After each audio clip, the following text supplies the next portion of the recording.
I am so sorry. I'm so sorry. Good morning. I'm really sorry I'm late. I'm really sorry that nothing is prepared. I hate being late. I hate making people wait for me. I hate being late. I hate disappointing people. I just it's okay. It's okay. I'm gonna have it's a scuff day. I'm gonna have more of those. Like, I mean, this for the long haul, and I'm gonna have more of them. But like, I don't want to make a habit out of it, you know.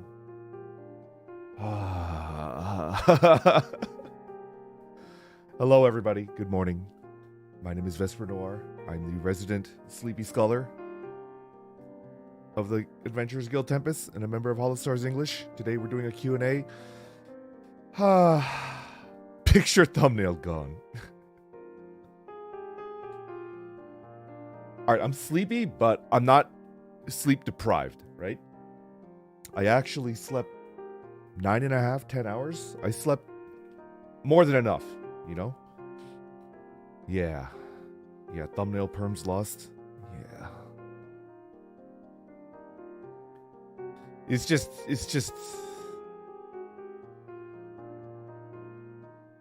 I'm disappointed in myself, you know? I'm disappointed. I'm big on like prep. I'm big on like preparation. I'm big on always being ready. I'm big on like being early just in case something goes wrong. I'm big on like all of that stuff. I got nothing.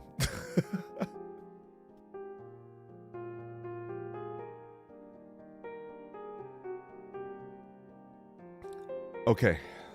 Son, I'm disappointed. Yeah, I love that meme. I have a list. I have a pretty big list. How many questions is this? I think it's like 20-ish, maybe even 30-ish questions. It became quickly apparent that I probably can't answer all of the questions without it being like a 5-hour stream. So I had to cut it down to like 30-ish, 25 to 30-ish questions. Yeah. I have a little like word pad right here. Okay. Okay, ready? We'll just jump in. We're gonna jump right in. We're doing a Q&A, and I did a Twitter call to action. A bunch of people I noticed were saying, hey, like Marshmallow is an option. You can use Marshmallow to take in questions. I think Marshmallow has a couple issues. It was recommended that I don't use Marshmallow, so I go with what I'm recommended, right? I think yeah, there's like issues with it, right? I don't know what I have no idea like what, you know. Yeah, I haven't looked into it because I don't really know what it is, you know, but it was just recommended, hey, why don't you just go with like Twitter for now? And I was like, okay, cool. Yeah. Okay. Here we go. First question. And I got like a whole bunch of them, so I put it like right up front. I think I got like 5 of them. Five of these questions. Marshmallow perms lost. Okay. So the first question is, what kind of songs are you interested in singing for future karaoke or covers, perhaps?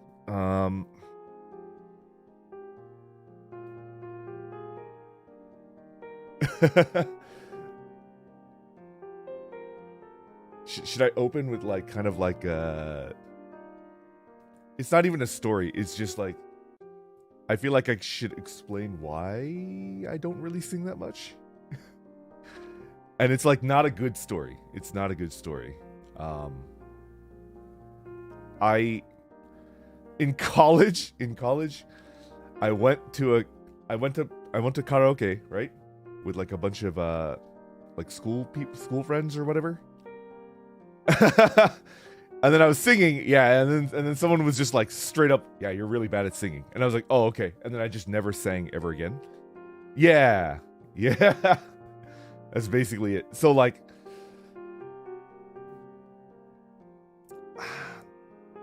I don't know if I'm ever gonna do a karaoke stream. I don't know if I'm ever gonna do one. I'll do covers. I'll do covers. I was really hesitant to recording like any type of singing at all, right?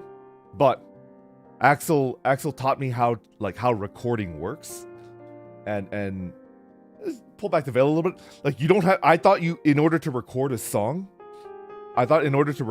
you had to just do it from start to finish. Like you had to do the entire thing in one take, and then like you just do that over and over again until you get like a decent song, and then you turn it in, right? Nobody told me that. It's just what I assumed, right? And then Axel was like, no, that's insane. Just record it in like 5-second little bits. Just record it 5 seconds at a time. And then boom, there you go, right? So I feel reasonably confident that I could do a cover. But I don't think I feel comfortable doing a karaoke. I might try, you know, in the future. I can't say with certainty that I'm not going to do it. But it's going to be a very long time. Maybe for like 1 year. Maybe for 1 year I'll do like a karaoke, something like that. Yeah. For like a special event maybe, and then I would have to do a lot of practice to do that. Oh, I'm definitely taking singing classes. Yeah, I'm definitely taking singing classes. Cause I'm committed to doing covers. So covers, definitely yes. Karaoke, for like a big event, you know? For like a big event. As to what type of songs am I interested in singing? I'm kind of interested in singing like JP songs, like Japanese songs. Other than that, sea shanties. Sea shanties. I also like 80s rock. I really like Boston. I would like to sing some Boston songs. Rush is really good too. Rush and Boston are really good. Those two. Yeah. ABBA. ABBA's really good. Yeah. I hope that's a decent answer to the question. I don't have a lot of singing. Like singing is definitely like the weakest of the weakest area as an idol and a VTuber, you know? Yeah. Okay, next question. During your debut, you said you didn't really like your old job, but you were good at it. Can you tell us a bit more about that? What kept you sane back then? Currently in the same situation, wondering how to cope. So I can't talk about what my old job actually was, right? It's just not safe, right? So I can't tell you guys what I did at my old job or anything like that. But I could talk about what kept me sane currently in the, you know. Okay.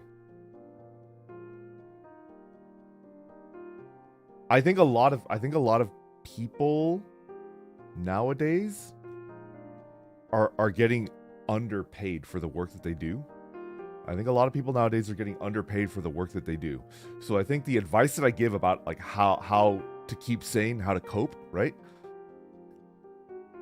It might fall flat. That's what I'm worried about, right? That's what I'm really, really worried about.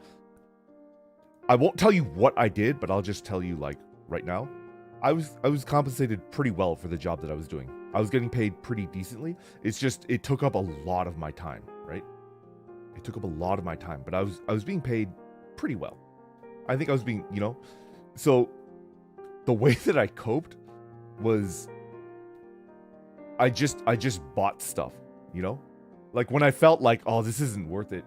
This job really, really sucks. Like I would buy like fishing equipment or like bicycle. I bought like carbon fiber wheels for my bicycle, you know? I bought carbon fiber wheels for my bicycle and it's like, okay, I can work another day, right? Yeah, retail therapy. Now this is what I'm like. I think it's bad. I think it's just a really bad way to deal with the crappy situation, you know? Because it doesn't actually make you happy. It I don't think buying things actually makes you happy. It just kind of distracts you for a little bit, right? Like a little shiny trinket that you can look at and touch, right? So it's not something that I would recommend long term.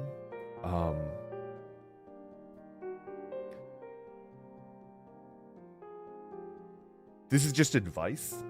This is just advice, and I might be completely wrong. I think the trick to dealing with life, the trick to being happy, I think, is to have a creative outlet, right? I think a lot of the unhappiness that I dealt with earlier in my life is just because I did not have a creative outlet, you know?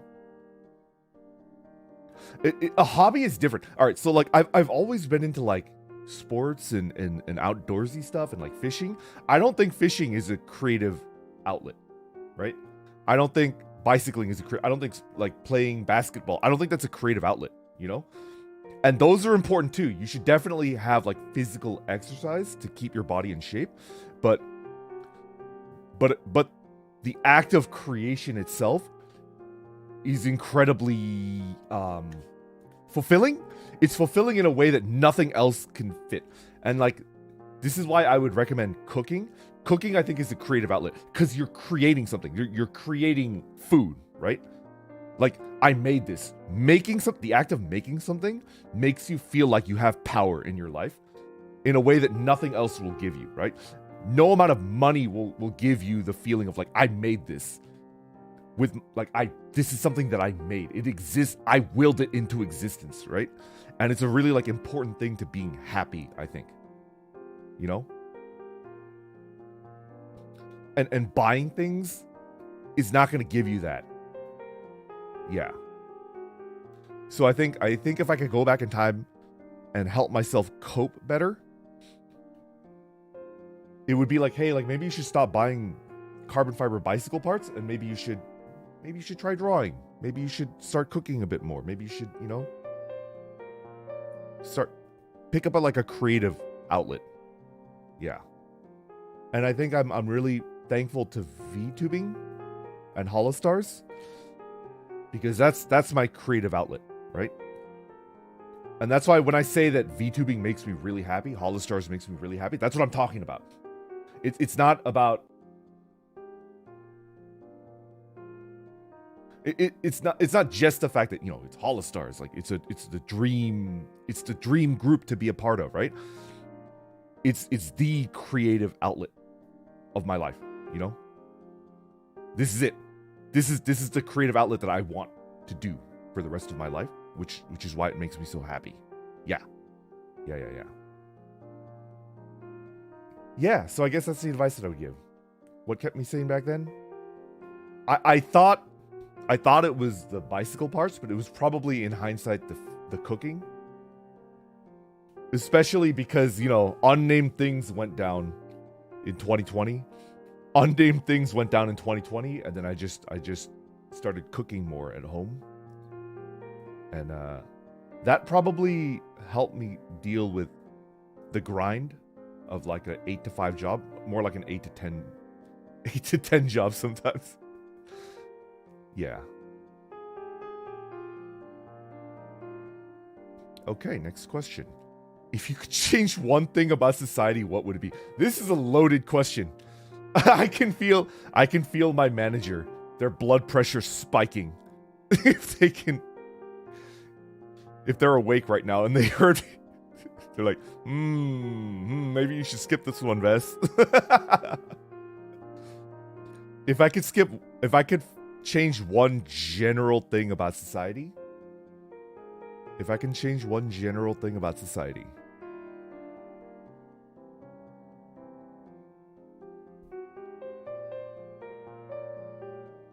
This is just something that I've observed. And I think it's like a really unfortunate thing. I feel like, in general, on a societal level, people have started to treat kindness as like a sign of weakness, right? I feel like people have started to treat kindness as weakness, and I don't like that. I think people should just be able to be nice and not have any like assumptions pinned on them, right? Yeah.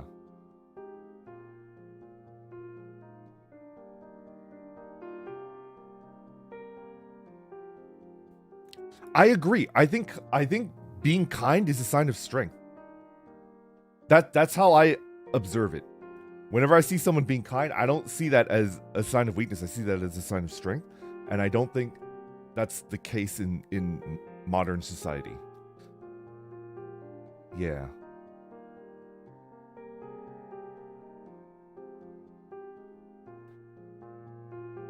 Weakness firms lost? Yeah. I think I should tread very carefully around this question and move on, but I think that's an answer that comes straight from my heart, and it's vague enough that I'm not going to get in trouble, right? Okay, we're going to move on. Next question. You've had a lot of great streams so far, but I think you really excelled in your interviews with the other boys. Was curious if you had any experience with that. I do not. I don't. And if you want to do more, maybe with the EN girls or other VTubers outside of Holo. Okay, I'm going to level with you. I'm an extreme introvert. I'm an extreme introvert. Probably not interested in doing it outside of HOLOSTARS. And until I could learn at least like business level Japanese, probably just HOLOSTARS-EN. But I'm fully committed to learning JP. Like, I actually dug my textbooks out of the closet. Not even in the closet. It was in like a garage, a storage area. The next time you'll see it, and it might be a year from now, it might be 2 years, because if you're a fan of HOLOSTARS, you know that like there are big gaps between generations, right? Might be a year, might be 2 years, we don't know yet. The next time you'll probably see me doing an interview like that, it'll be our new HOLOSTARS-EN Kohai, right? And then if I can learn minimum business level Japanese, I would love to request the JP senpai if they would be interested in doing that. But I mean, first of all, like, might be kind of rude to ask that. I don't know. You should interview Vesper. No, like, what if I did a bit where I pre-recorded the questions and I pre-recorded the questions and I put them like in the OBS scene with transparency and I'm like talking to myself.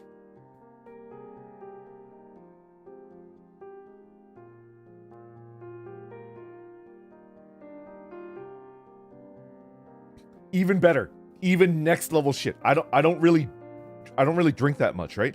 What if I got really drunk and then I asked myself the questions and recorded myself asking the questions?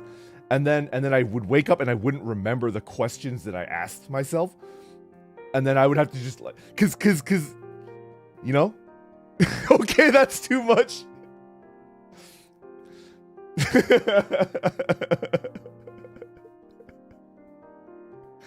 Like, I don't remember the questions that I asked myself. And then like, I'm sober the next day. I'm sober like 2 or 3 days later. And I'm doing I'm interviewing myself live. And it's just, I don't remember any of these questions.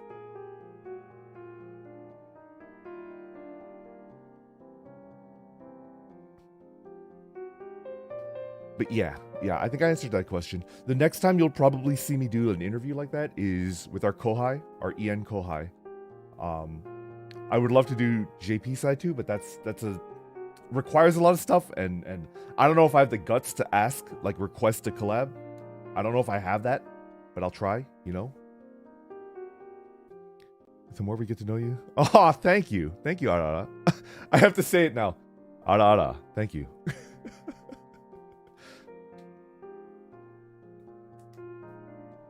Okay. It might take a while, you know? I don't want people to get their hopes up. Next question. Do you guys have a favorite familiar or creature companion? Or which would you assign to each of the Tempest boys? D&D 5th edition? D&D 5th edition?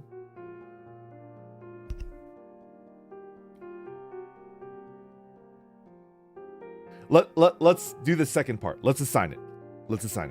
So, which familiar would I assign to each of the Tempest boys? Okay.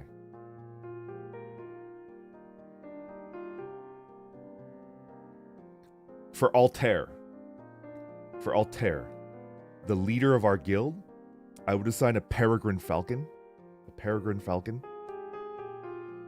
For Magni Dezmond, the alchemist and publicist of our guild, I would give him a monkey. Like, not a big monkey, a monkey. Like a spider monkey. Like a Slender Man type monkey, you know? Like a long-limbed, like Slender Man looking monkey, I would give to Dez. Yeah.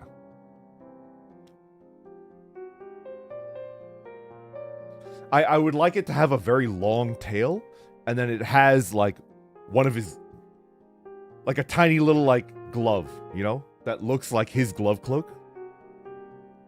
Yes, Altair. Yeah, my side of the mountain. Yeah. That's kind of why yeah, absolutely.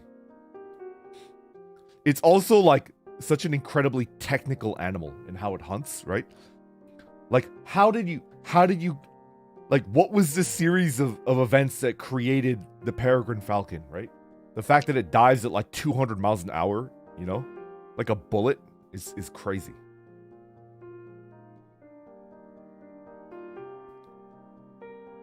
Okay, next for Axel. And I know Axel, everybody's like, haha, he's a dog, he said wolf, ah, ha, ha. He's a dog, he said wolf. I feel like that's too easy. I just imagine Axel riding a bear. Axel's familiar is like a fully grown, like, Kodiak bear. And he just rides it.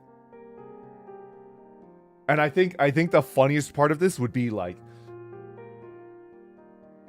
between him and the bear, they probably require maybe like a couple $1,000s worth of food per day, right? Could you imagine both of them just like them sitting down and they're just eating whole chickens the entire day? Like a cartoon where you just take a whole cooked chicken and you shove the thing into your mouth and then you pull the bones out, right? Like it's like perfectly in shape. You just pull the bone out, like, and like it's still in the shape of a whole chicken. And it's just like a pile of whole chickens. And Axel and his pet bear are just like doing that. And there's a pile of bones like next to them. Like a Scooby-Doo thing, yeah, like a bit. Because I frankly don't think any dog can eat at the level of Axel, right?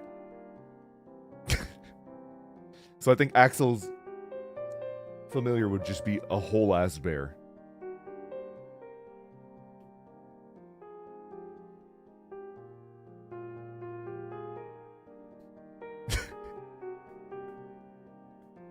They're cousins. Interesting. Okay. Yeah. As for myself, what would my familiar be?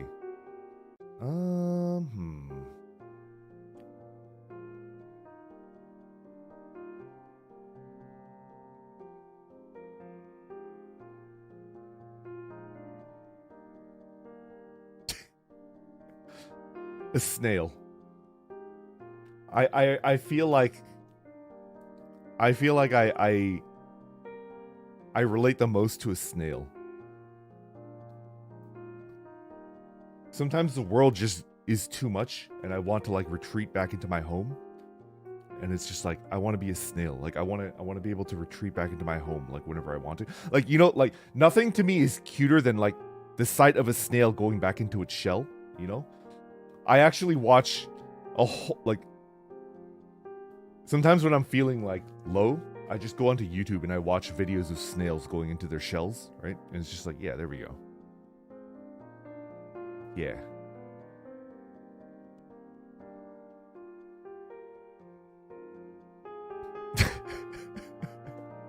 Okay. I think I did a good job answering that question. Next question.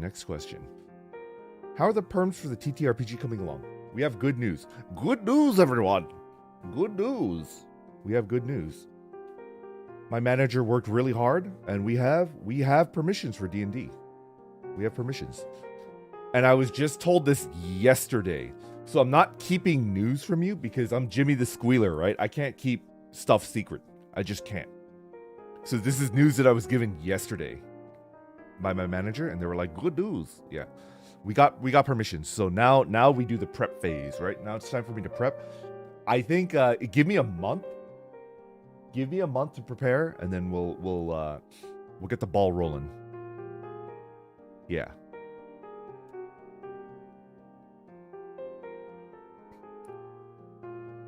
Yay! Yay! Yay!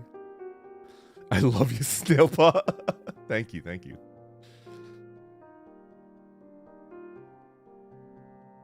Next question. What made you audition for HOLOSTARS? You guys often said that they're still looking for more HOLOSTAR members, but isn't it scary to audition for a position where everyone before you could either sing, draw, and play? I asked this because you weren't so confident in the singing. Yeah, I mean, not only am I not confident in the singing, I'm not confident in the drawing or the playing either, right? I'm confident in basically nothing. So, yeah, like, I totally understand. So we'll do this like part by part. What made me audition for HOLOSTARS? I'm gonna be honest. I do crazy crap like every couple of years. Like every couple of years I do crazy crap. Like, I like to think of myself as a pretty organized and prepared person, and I don't like to do things. I don't like to wing things, you know. But I think every 2 or 3 years I just wing something, and it's never something like let's just get a haircut. Let's get a crazy haircut.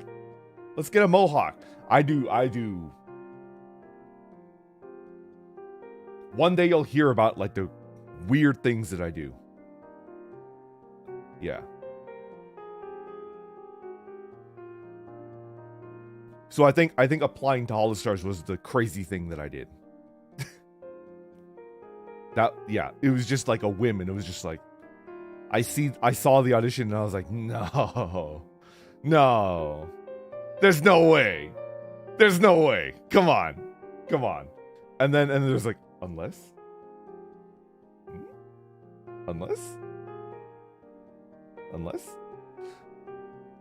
and that's basically it.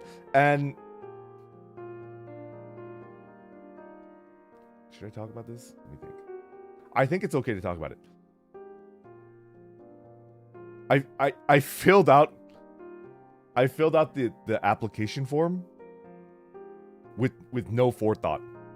I think I filled it out in 15 minutes.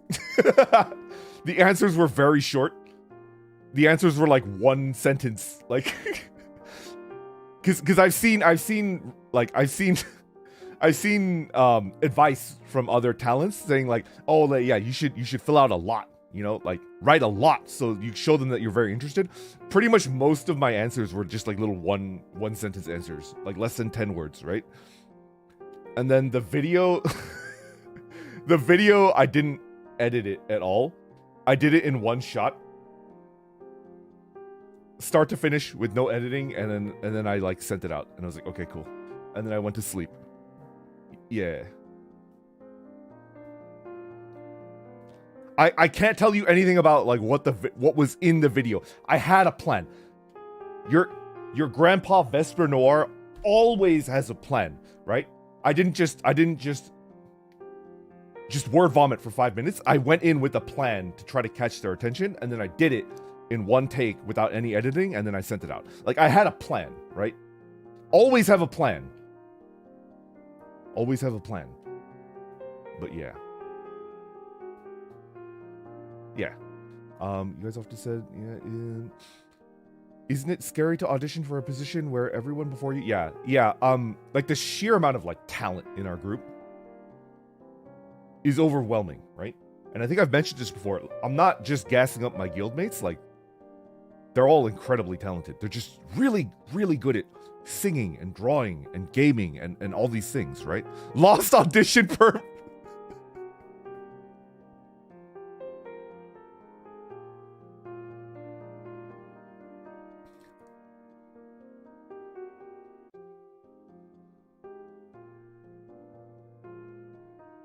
Anyways,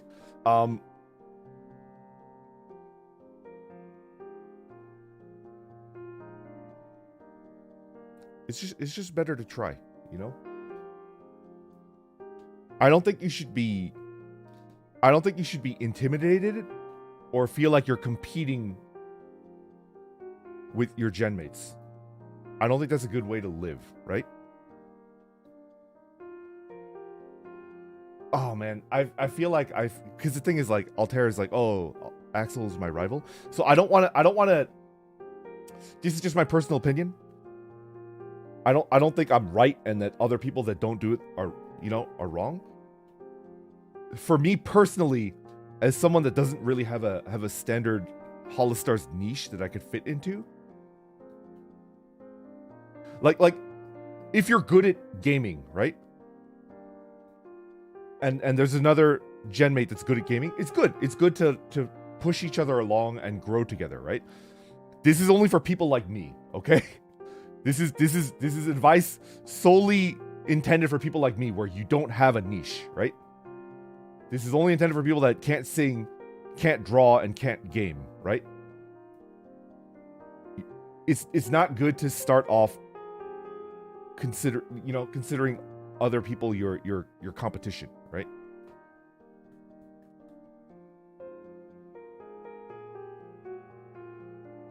Think about how you could support your gen mates, right? What can you, like, if you were to get in, you were to get in, like, what could you do to support them, right? What could you do to, like, make them shine more, right? You know? And that could just be, like, being a good collab partner, right? You could, yeah. I think that's a healthier way to look at it if you're planning on applying to HOLOSTARS-EN. Right?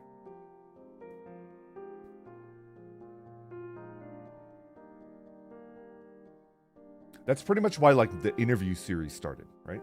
The interview series started because I felt like my guildmate, Axel, people weren't seeing the really awesome part of him, right? He's just a really wholesome and surprisingly innocent dude, despite the stuff that he talks about. Despite the stuff that Axel talks about, he's a surprisingly wholesome and innocent dude, and he's very lovable, and he's just good.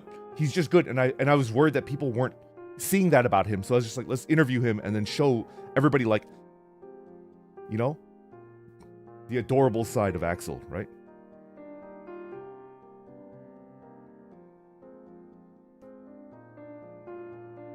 For the people that feel like they don't really have anything that they could bring to their gen, like if they applied, you could be the support, right? You could be the healer of the group. Like we're an adventurers party, right? And yeah, like I can't attack. Like I'm not the attacking type, right? But I can support, and I feel like I can do that pretty well. Yeah.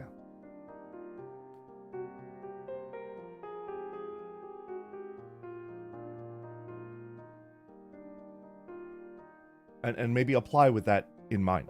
Like, you could bring something to the group that isn't singing or gaming or doing art. I think every group needs its support. Yeah.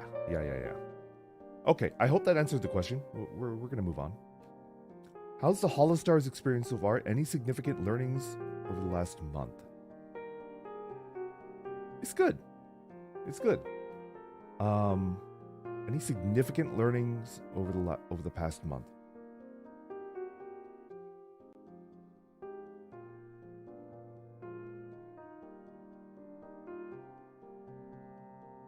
There's a lot of off-stream work. There's like an incredible amount, like an absurd amount of off-stream work. Which is why, like, I respect the members of HoloPro that can stream like 6, 7, 8, 9, 10 hours, like, in one go. I can't really name them, but like we have those types, right? And I don't know how they do it. I have no idea how they do it. It's like how?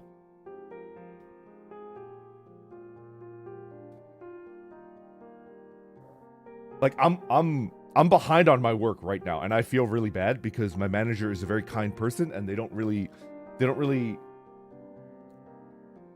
just wait patiently for me to get my work done, and I'm behind on my work. So after this stream, I need to do like 4 things. Like there's 4 things that I need to do.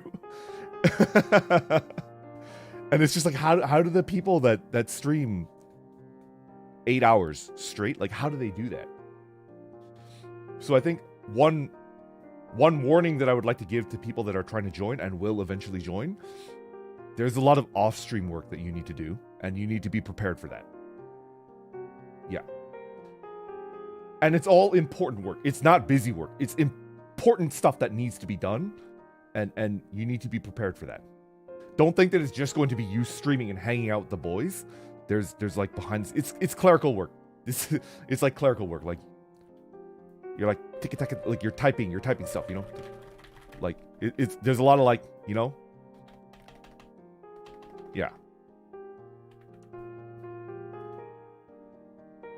It's just a part of the job. TPS reports. No. It's not frivolous work. I'm not frustrated with the behind the scenes work because I understand like how important it is, right? It's important work that needs to be done, but it's a lot, you know?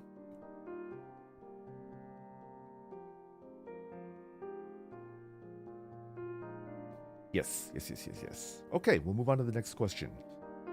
You mentioned that you learned Japanese a while ago. Do you plan to pick it up again for communicating with the JP members? Maybe some sort of learning stream with the Vesties. Okay, so first of all, yes, absolutely yes. I'm going to learn Japanese. I'm going to commit to doing it when I can somehow find free time, right? but I have my 2 textbooks like out and ready to learn from again. The second one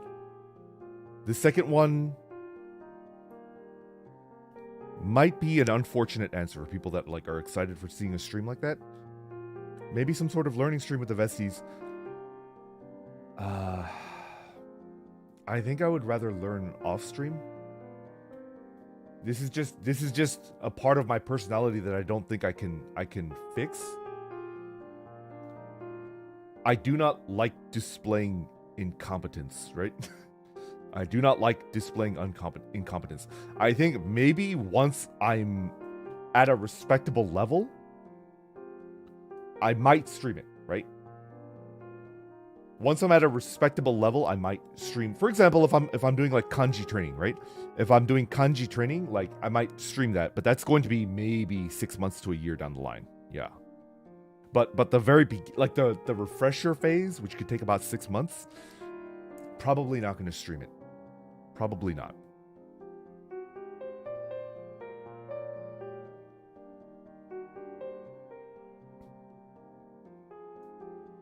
Yeah.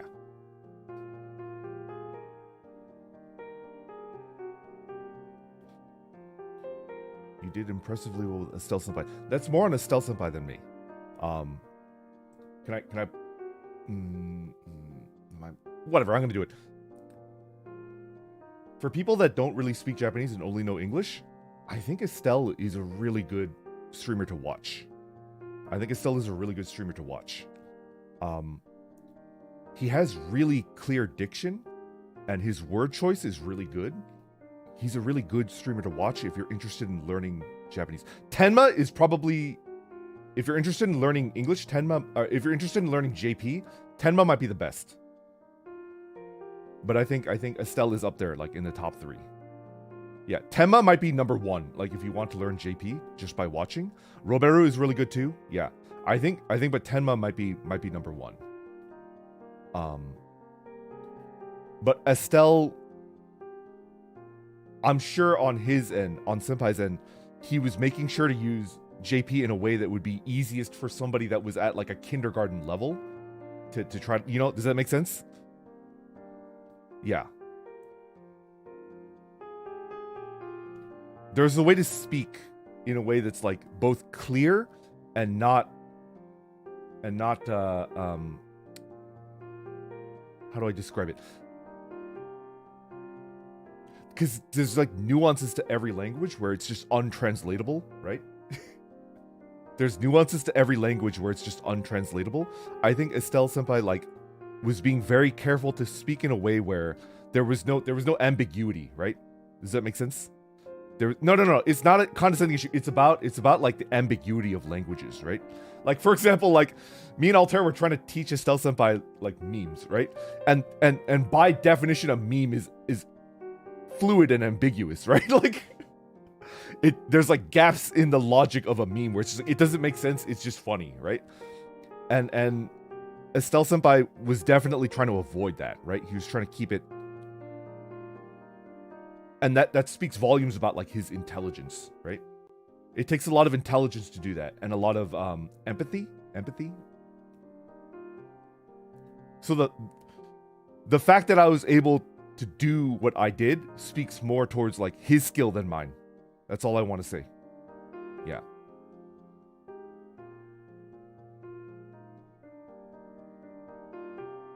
Okay, we're gonna move on. In general, we're advised to be very careful with when we speak about our senpais.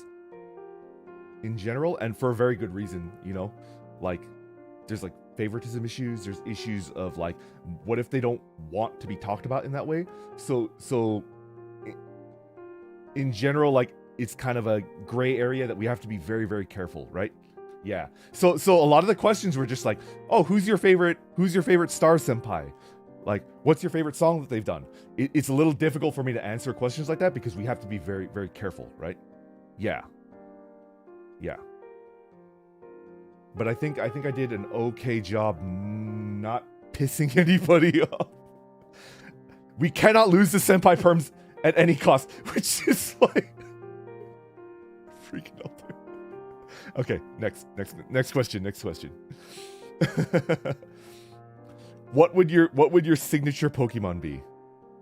What would your signature Pokemon be? My favorite Pokemon is Spoink. Spoink is my favorite Pokemon. Yes. That's my signature Pokemon.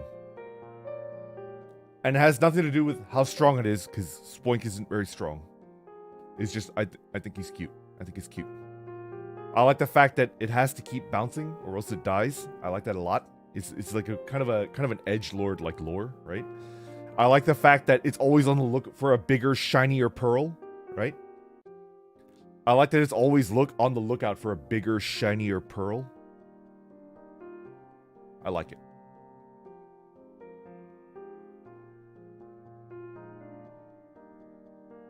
Okay. Which character do you like in Yu Yu Hakusho and Hunter x Hunter? Yu Yu Hakusho, my favorite character is Kuwabara. Kuwabara is my favorite character because he's just a good guy. Kuwabara actually reminds me of Axel.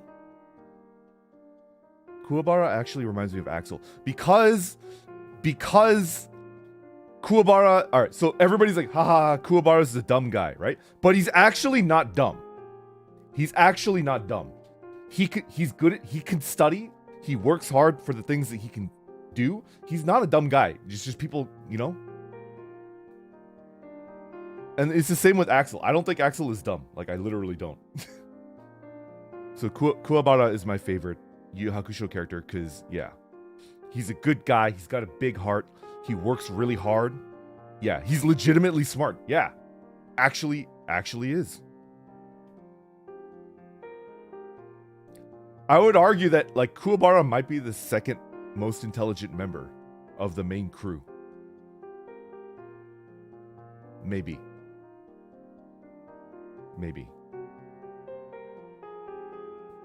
Anyway. Favorite Hunter x Hunter character. This is an extremely minor character. So people are going to be... I think there's going to be a good amount of people that are like, I don't know who that character is, right? No, well, I like Leorio is my favorite of the main group, but my absolute favorite character in Hunter x Hunter is a minor character. It's Moral Macronassi. Do you guys know who that is? Moral Macronassi? He's my favorite character. The smoke guy with the big pipe. Moral Macronassi is my favorite character in Hunter x Hunter.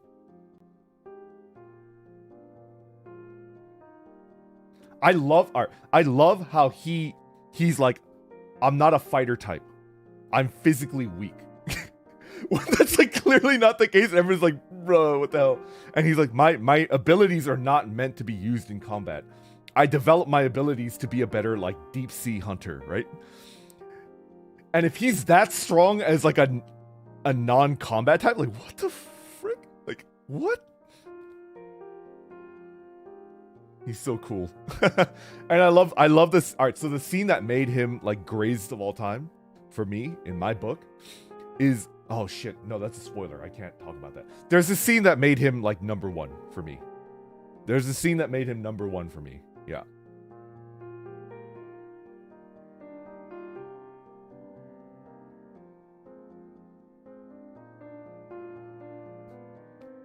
Please watch it. Please watch it. It was the part, it was the birth scene. I'll say it there. It was the birth scene, right? Yeah, one word keyword. It was the birth scene. It was not a combat scene. It wasn't a combat scene. It was the birth scene. Where he's like crying, right? And it's like, okay, that's my Hunter x Hunter Oshi right there. That's my Hunter x Hunter Oshi. Yeah.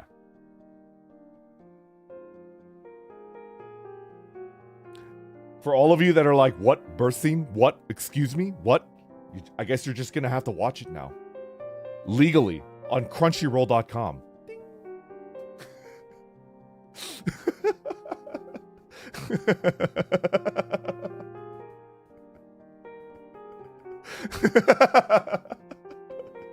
Sponsored. Hashtag sponsored. Hashtag not sponsored. Not sponsored. Perms of Tate. Okay, let's move on. Let's move on.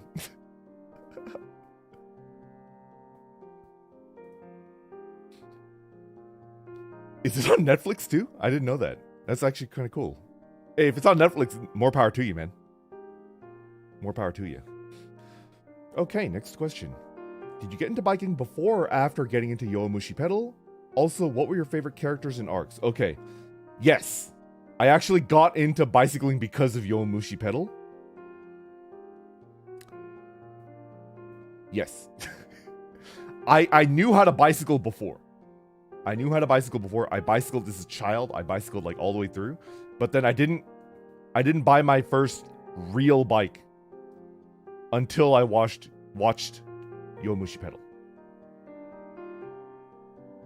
Yeah. Hime. Yeah. Can you sing the Hime song? I don't want to get copyright struck, so no, I will not. No, I will not. I will not sing that. Favorite characters and arcs. Okay, who's my favorite character? Let me think. Arakita. I love Arakita. Arakita is probably my favorite.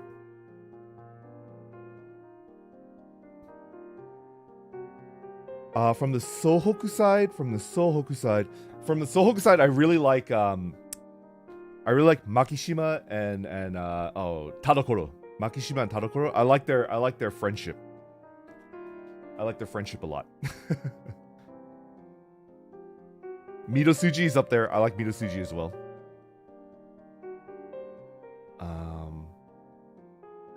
What arc do I like? All right, so for those of you that haven't watched Yomushi pedal, is there arcs? There's like the selection arc, and then there's the training camp arc, and then there's Inter High. They go to Inter High, right? And then it's just Inter High. So do I just say Inter High? The thing that took up like 2.5 seasons? Like,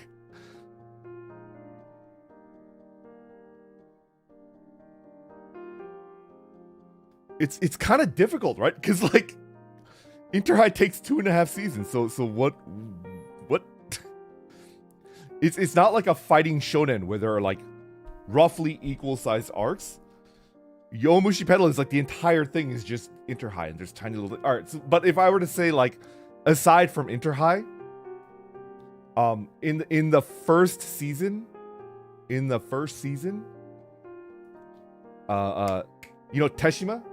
Teshima's backstory, like it really hit me in the feels, you know, like Teshima is like man after my own heart, you know? Teshima is a man after my own heart. He's like working as hard as he can, and he doesn't have like that, you know, like he's the hardworking type. He's like Rock Lee, right? I won't tell you anything about Teshima, but he's very similar to Rock Lee in his character, and it makes me like him a lot, you know?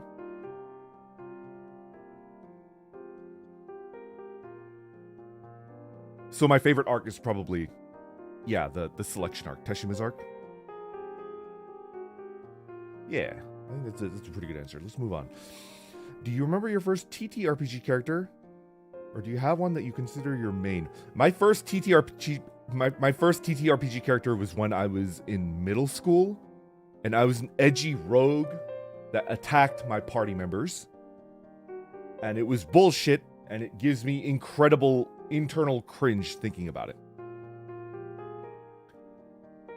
I hate myself from the past. I wish I could purge it. I wish I could purge it from Vesper Noir's like history, right?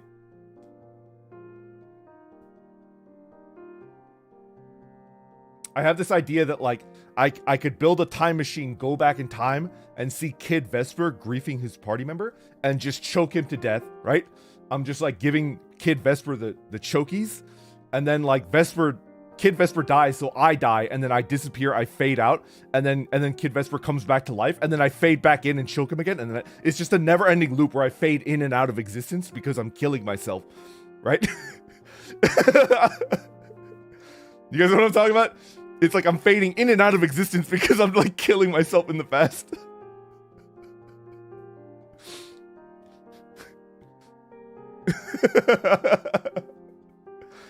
Cause I've been a DM and I kick people out. I've kicked people out for that. I've kicked people out of a table for that, you know? Cause it's like you get somebody in that does that, and it's like I wanna be kind because I was that type of person. I was that type of person as a kid, right? So it's like, hey, like I understand like there's this inclination to do that because I did that too, but we're all trying to have fun here, so like please don't do that. And I start with that, and I don't tell them at the table. I tell them one-on-one, off to the side. I don't want to embarrass them in front of other people. And then if they still do it, then I have to be like, sorry, you're not welcome at this table anymore. Like, I hope you find a different table that, you know? Yeah, they lose Vesper permissions. Yeah.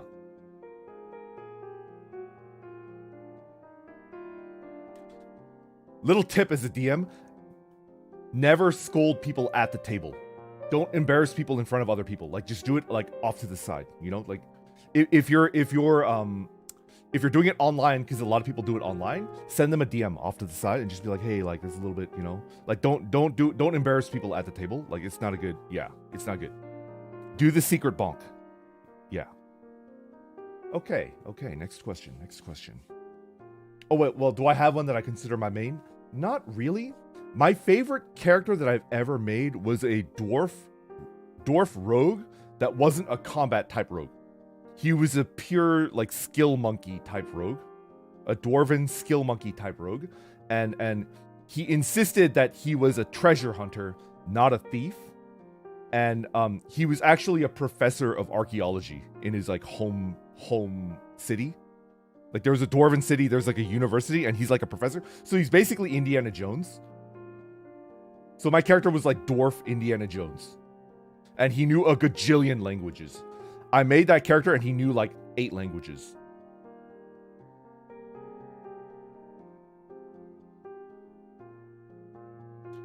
Yeah.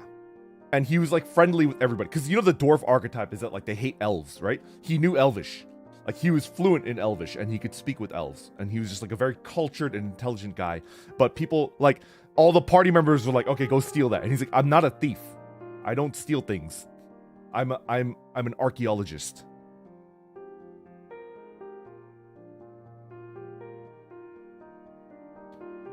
And he used a whip. He used a whip. He attacked with a whip. I'm not that kind of rogue. He died. He died a horrible death. We're not going to talk about that. We'll talk about that later. Next question. I hope you're doing well. Thank you. I am. I was wondering, what is your favorite type of weather? Since I know that you ride your bicycle quite a bit, I figured that you experience most weather more than most of us and might have a delightful opinion on what's the loveliest. Okay. I like rain.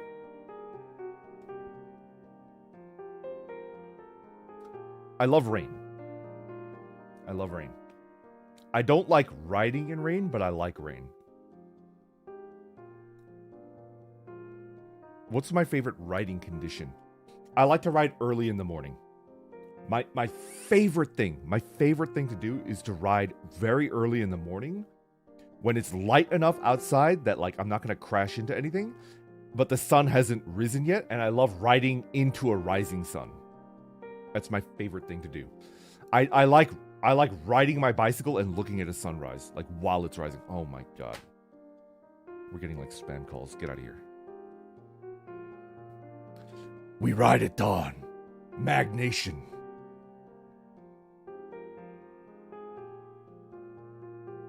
Although I also like sunsets. I like chasing after a sun. That's actually pretty cool too. It's like when you're running after a train, like a kid. Yeah. But I do like rain. Rain is probably my favorite weather. Who's your favorite Lord of the Rings character and why? Okay, the beauty of Lord of the Rings, the absolute beauty of Lord of the Rings is that every time I read it, I have a new favorite character, right? Every time I reread Lord of the Rings, I get a new favorite character. So it changes, right? It changes. Right now, because I reread Lord of the Rings 8 months ago, I try to read it once a year, right? The last time I reread Lord of the Rings, my favorite character was Theoden. Theoden King, yeah. Theoden was my favorite character because he was so kind and humble to the hobbits, while he was like actually kind of a great man. He was actually a great man. There's like this, the higher up you go, the harder it is to just be like humble, right? And Theoden was great. He's just great. Other characters that I would have considered like really cool. Treebeard is up there. Faramir is up there. Faramir is like really cool. Éomer is really cool. Gimli, Gimli is so cool. Gimli had like, okay, in my opinion, Gimli had the best character arc in the original Lord of the Rings. Gimli had the best arc in Lord of the Rings because if you think about it, like he changes the most, right? If you think about it, which character changes the most in the original, like the original 3 books, right? Because Frodo, he doesn't really change that much. Samwise Gamgee, he doesn't really change that much. He's still a pretty cool guy, right? But Gimli changes, like, he does like a 360, like, he does like a 360 no-scope the entire way through. Like, Gimli has like a great arc. He's incredible. Yeah. All right, so my argument is that Sam was always brave. Sam was always brave. Because bravery isn't the ability to do incredible things. Bravery is the ability to be afraid and still push through it, right? And I would argue that the decision to leave the Shire with Frodo was probably the most difficult choice that he made. Because he is a born and bred hobbit. Samwise Gamgee doesn't have any Took blood in him. He has no Took blood. And hobbits, as a rule, hate leaving like the things that they're comfortable with, right? Because you could argue that like all of the Bagginses, even Peregrine, even Mary, right?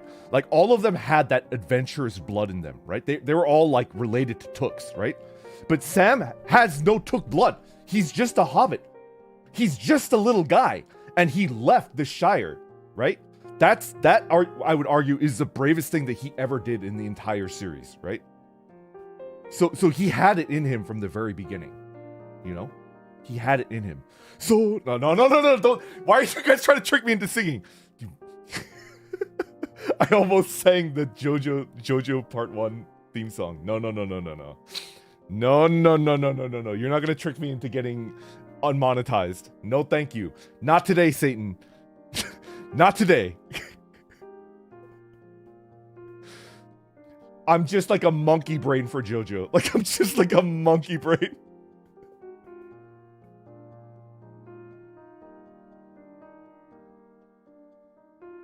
Okay, so favorite Lord of the Rings character right now is Theoden King. Lots of people have had their turns. What's the art? So let's talk about like the weirdest character that was my favorite character. The weirdest character that was my favorite character.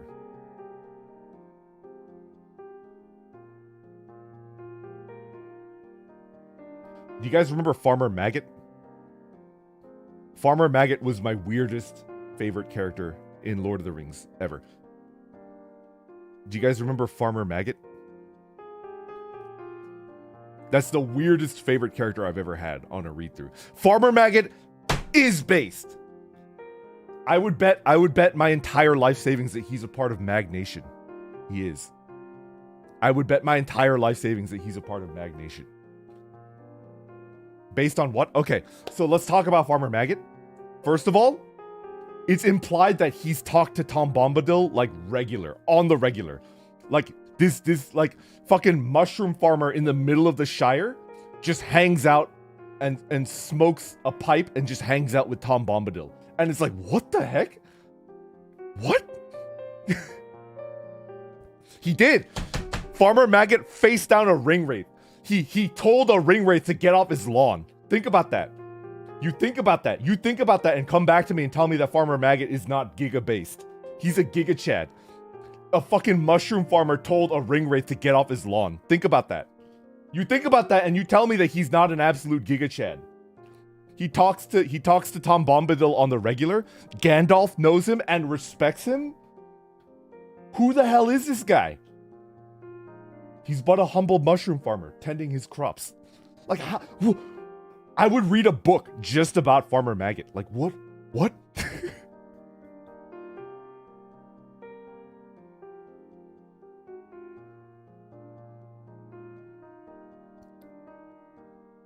You have no power here. Okay, anyway. We should move on, because it's already been an hour. We're moving on. What is your favorite meme from the 2000s, 2010s, and the 2020s? Okay. So Farmer Maggot would be the speedwagon of Frodo's Bizarre Adventure. All right, so my favorite meme from the 2000s, I showed it kind of off in my ancient meme stream. It's the Card Crusher. The Card Crusher is like one of my favorite ancient memes. Cause like, it's so versatile, right? It doesn't just have to be a card, you know? Because if you've looked at the if you've looked at the spin-offs that people have done of Card Crusher, it could be literally anything. It could be literally anything. Could be Card Crusher. It could be an abstract object, you know? It could be you could just put in like a white card that says your sense of self-respect, and then the guy like crushes it in front of you, you know? It could be anything. It could be, yeah. It's just a very good meme, and I like that it came straight from Japan. It could be Yago's dream, exactly. So it could be in turns myself, it could be Magni, it could be Axel, it could be Altare, it could be us doing the card crushing, and it could be Yago like looking like really awkward, and then it's like us crushing like Yago's dream, right? Yeah. We're the perms crusher, exactly. It could be us crushing perms, right? And then the person that's looking awkward is our manager. They're just like looking around, they're like, Or it could be the other way around. It could be the other way around where it's like, would you like this perm? And we're like, sure, I'll have it. And then our manager like crushes it in front of us and then just like slowly like uncurls the hand. And then we're like,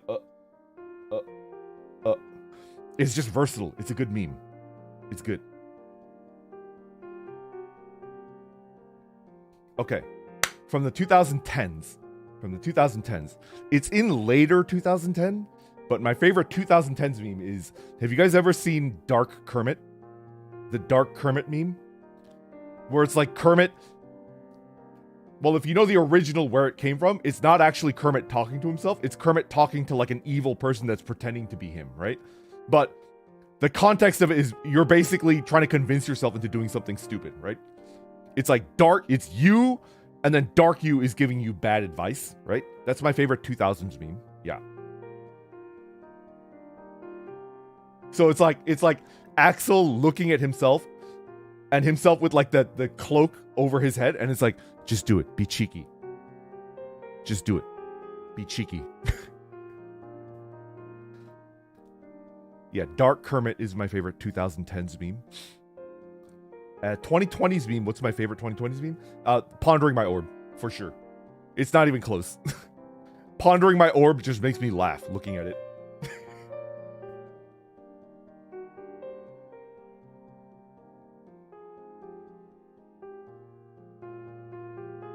Yeah.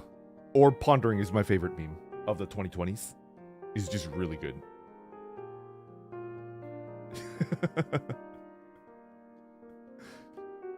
Okay, good question. Good question. Next, do you have a dream travel destination? What place or country would you like to visit one day? Japan, hands down. It's not even close. Japan number one. Japan number one. Distant second, Patagonia. I want to go to Patagonia in South America. Japan number one. Distant number two, Patagonia in South America. Yeah. I want to hike across Patagonia. Yeah.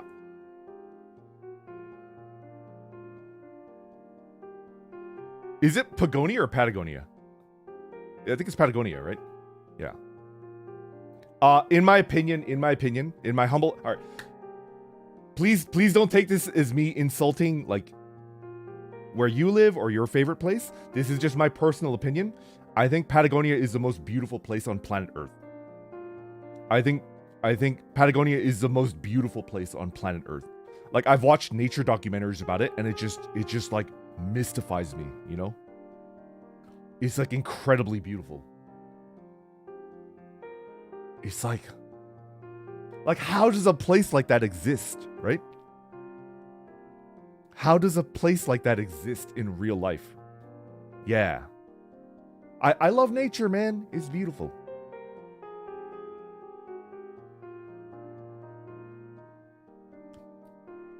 Okay, we're moving on. I'm not sure if yeah. Anyways, we're gonna move on.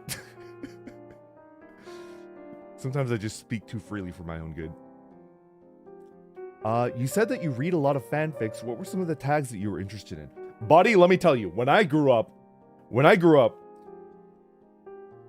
tags were more of a set of guidelines. Some of the best fanfictions when I was growing up had absolutely no tags. The writer couldn't be asked to put down tags. They're like, I don't give a fuck. Here's my fiction. Read it or don't. I don't give a shit. And then they just like fucked off, right? Nowadays, in like the fanfiction community, if you mistag something, there's like a gajillion people just flaming you in the comments, right? They're like, you didn't tag it correctly. And it's like, when I was a kid, the best fanfictions were completely untagged. They would give you like the shittiest like one sentence description of what their fic was about, and then they would just leave. Writes one banger fanfiction, does not elaborate, leaves the room, and never comes back. Live journal, let's go. It was like the Wild West.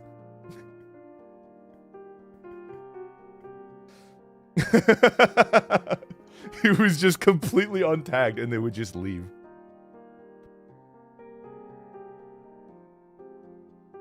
As for like what is my favorite type of fiction that I like to read, what is my favorite type of fiction?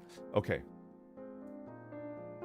I got into fan fiction because a lot of my favorite characters are side characters, right? A lot of my characters are not in the main cast of characters, and they don't have arcs, right? They don't have an arc. So they're like a side character, and then they leave and you don't see them anymore, right? And my lizard brain is just like, but I want more. I want more. And then that's what led me down the fan fiction rabbit hole, right? I wanted to see more of the side character that never got their own arc, and I would go down the fan fiction hole and see what other people wrote about them. And that's what, so most of the fan fiction that I like to read is about the minor side characters.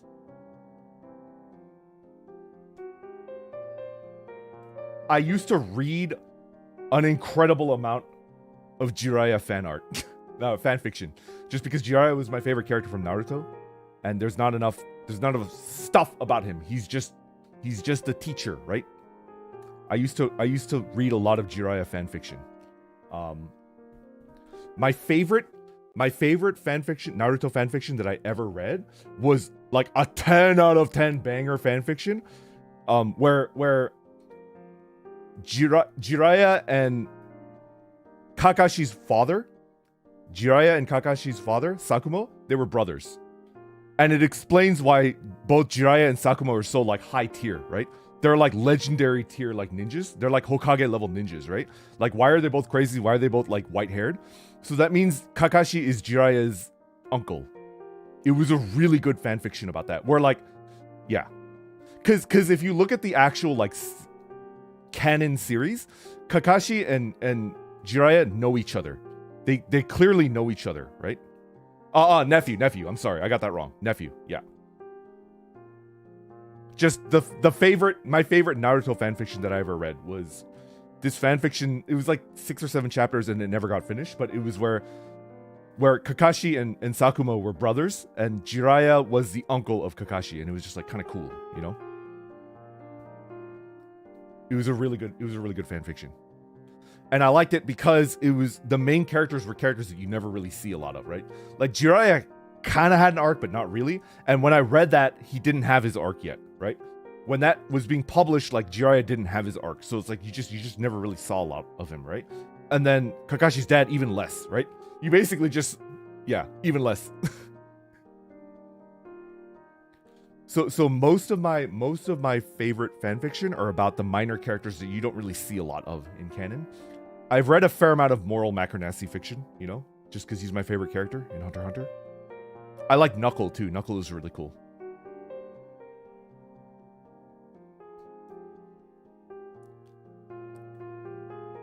What if Axel is Knuckle and I'm moral? What if Axel is Knuckle? What if Axel is Knuckle and I'm moral? And like that's our relationship. No, Knuckle from Hunter x Hunter. No, not Knuckles the Echidna. No, Knuckle from Hunter x Hunter. Knuckle from Hunter x Hunter.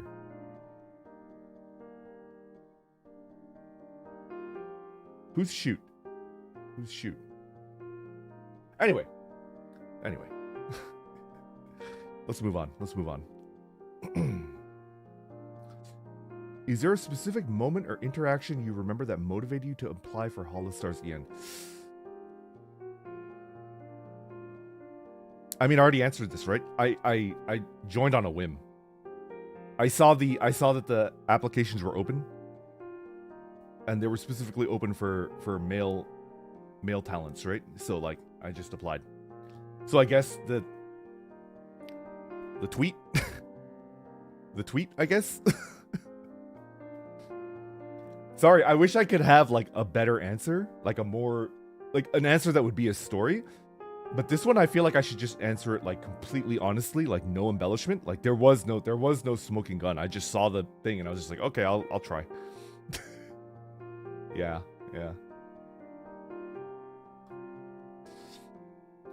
Question. You have an ideal living situation and access to everything that the pet needs. What animal would you like to own? I would like to own 1 dog and 1 cat. 1 dog and 1 cat.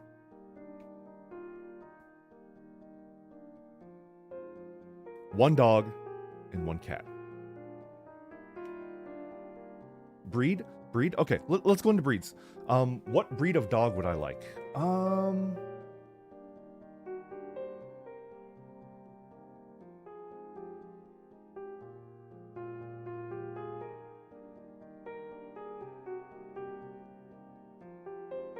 What's my favorite breed of dog?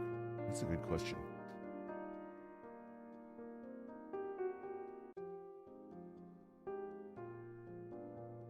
I kind of like Rottweilers, like Rotties. They're kind of like, they're surprisingly goofy dogs.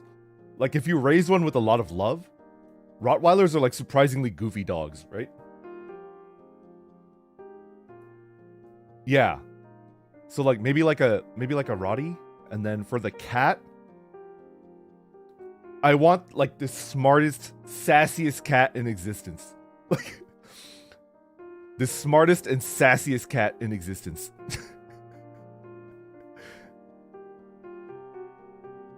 Just like absolute, like maximum sass.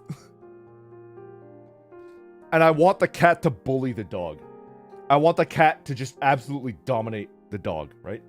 Because it just makes me laugh thinking about like a tiny little cat bullying the crap out of a gigantic like 80-pound Roddy, right? But you can't really choose. Like you have to love the pet based on the personality that they come with, right? Because a pet is not just an object that you own. A pet is like a living creature. It's like a member of your family, right? So you can't choose the personality of your pet. You just have to. So what if the Roddy is kind of like moody, and what if the cat is like a ball of like, what if the cat is like a moe blob, right? Like it's just, you just gotta love the, you just gotta love like what they come with, right? But I would love like a really sassy cat and a goofy big dog, and the cat just dominates the dog, you know? So probably what I would do is I would get the dog first and make sure the dog had the right temperament to handle a cat. And if the dog doesn't have the right temperament, I just go with the dog, right? Because if it's just a very like assertive, dominant dog, then I don't think I would feel comfortable having a cat, right? But if the dog was very, you know,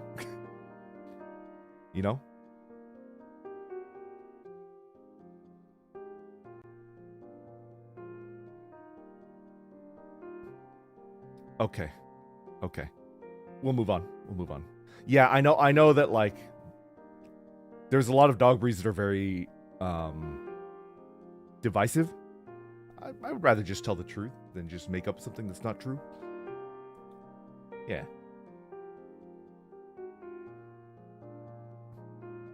Next question. Do you have any tips for people wanting to audition for HoloLive or HOLOSTARS? Hopefully more on how to present them ourselves or how to arrange our content in an interesting but digestible way. Do you really want advice from me? I have the least experience. You should probably go... I think if you went to Dez, he'd be able to give you much better advice. I think if you went to Dez, he'd be able to give you... Are you sure about that? It's the John Cena meme.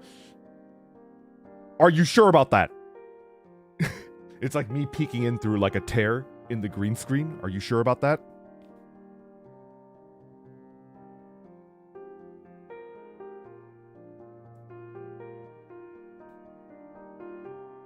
Okay, all right. Well,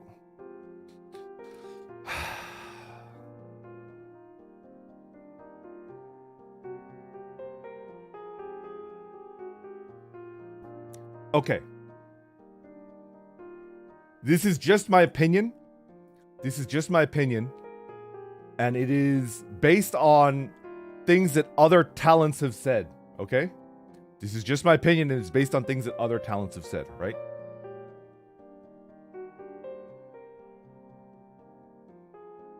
This is in my opinion.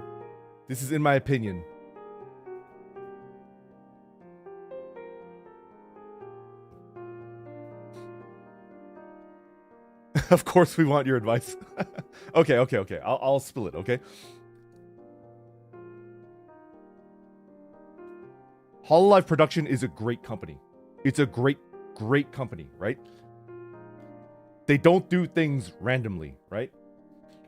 When a new generation is coming out, they know what they're about, right? Can you guys agree with that?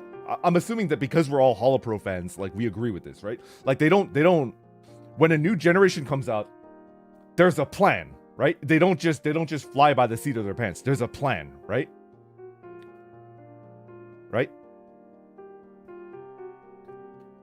If you are applying, you're trying to be a part of that plan, correct? Right? Which means that there are probably specific types, right? Like it's like they're producing an anime and there are characters and they're trying to find people to fill that role, right? This is getting really meta and I feel like this is like the closest I've ventured into Yob territory, but like there's a plan. You're gunning for like a role, right? I think the main piece of advice that I could give you is to treat it like that. Don't assume that you're just going off into the void and like, you know, hey, I'm just a person that likes video games. Please accept me for this position, right? Like you should have like, you know,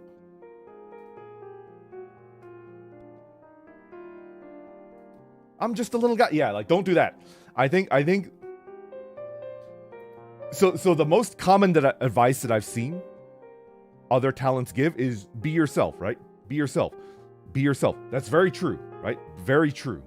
You should be yourself because you don't want to be somebody that you're not for the next year or whatever, right? That would just be exhausting, right?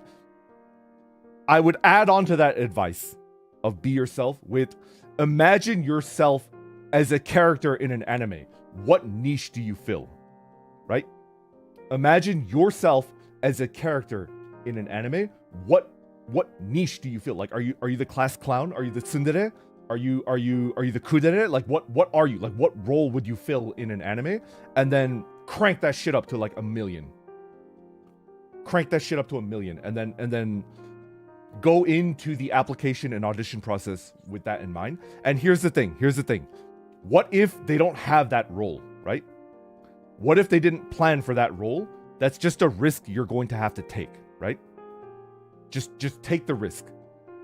If they don't have that role, you're going to be rejected, but it's not because you're not good. It's because that's not the role that they're looking for. And it's not your fault and it's not their fault, right?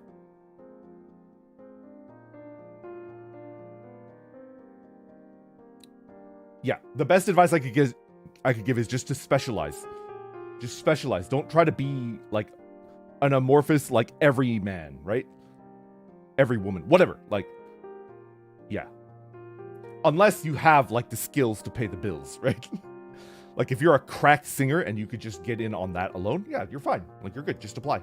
You're just good. Like I firmly believe that like the other three talents, the other three members of Guild Tempest, like they had the skills, man. They had like a ton of really great skills. I didn't really have that, so I just went, you know, with what I thought was the most exaggerated part of my own personality. So like I'm not really pretending. I just am what I am, right? Yeah. Anywho. Probably not. Probably shouldn't have said that much. We're gonna move on. Are there any random or weird things that you like that just gives absolute serotonin when you see it? I mean, the peeling, that's not fake. I love peeling plastic film, right? That's really good. I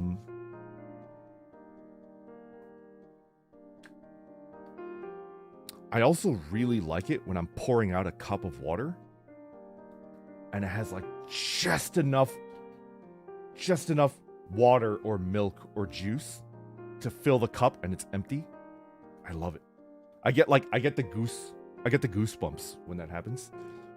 Like I'm pouring out juice or water or something into a cup and it fills up the cup perfectly and the vessel or the container that the water or juice is in is like completely empty. And I get like the goosebumps like on my hands, like, oh, perfect. The Destiny pour. I get it once a year. I get the Destiny pour once a year. Sometimes it's really close. Sometimes it's not even close and it's just half full and I have to get another bottle. But when it's like perfect, I get the goosebumps and it's just like, oh, serotonin. Yeah.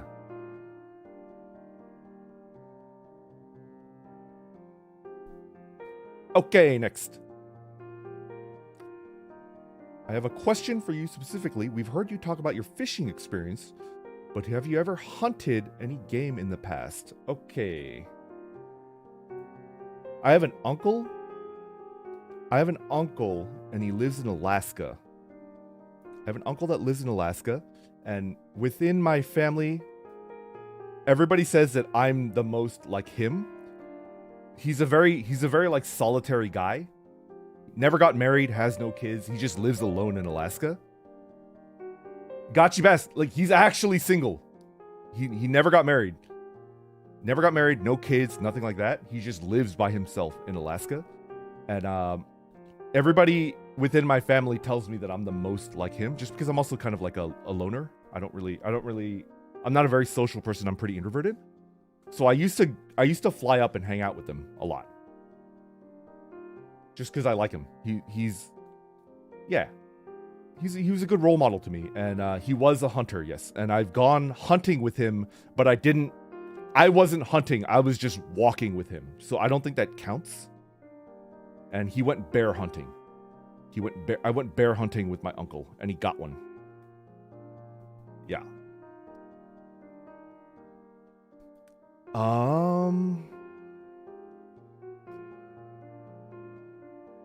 Yeah, I guess to tie into that, I told you that I only played one Yakuza game, right?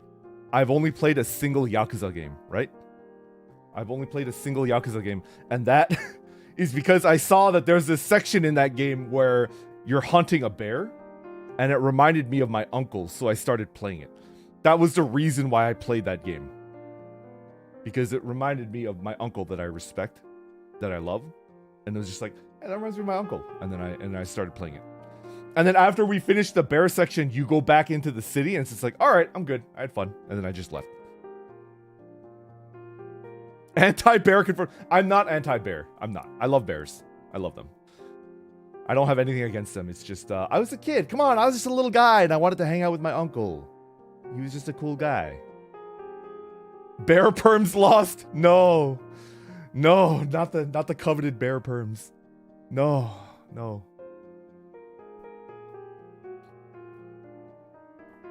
I've read and I loved Golden Kamuy. Yeah.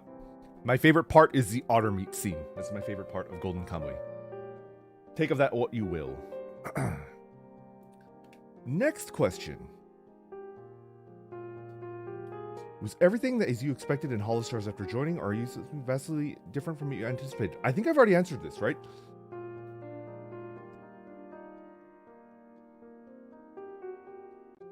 I think I've already answered this. There's a lot of off-stream work. And it's absolutely necessary, and you need to get it done, and there's no way around it. And I'm not complaining about the work. It's just there's more than I expected. Yeah. Next question. Do you have any tips for getting better at public speaking or something like that? Okay, I'm going to level with you. I'm an extreme introvert, and I have very bad social anxiety. And public speaking makes me panic. So like, I can't do any of that, right? But streaming is different from that. Maybe you'll also dislike streaming, but for me, somebody that like absolutely cannot do public speaking, like a speech in front of a classroom of like 30 people, for someone that just can't do that, right? Something about streaming clicked in my head, and it was very different from that. So maybe you're not like me, and maybe streaming will give you that same sense of panic, but maybe not. There's a chance that it's not gonna do that, you know? So I think you should, I would ask you to attempt to stream, assuming that you want to, you know, be a streamer, right? It might, you know, yeah. It might be the same, it might not. For me, it was not the same. Public speaking. I put words in your mouth. You weren't talking about streaming at all. I can't give you any tips about public speaking. I just can't. Because I can't do it. I can't give speeches in front of people. I can't. Yeah. Okay. Next question. Where would you recommend to visit if I travel overseas or around the world or in your country? I'm from Shizuoka Prefecture. I hope you'll come to Shizuoka and enjoy the tea leaves picking. Oh, thank you. Man. It's different because some people like nature, some people like cities, right? Some people like nature, some people like cities. It's tough. If I were to recommend a city in the United States,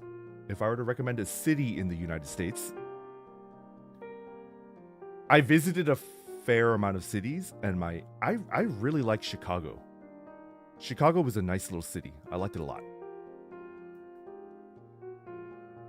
I was actually a big fan of Chicago. As for like the most beautiful natural place in the world, not in the world, in the United States. This is tapping into my like JoJo fan, right? I only visited it because of JoJo, but I actually took my breath away, right?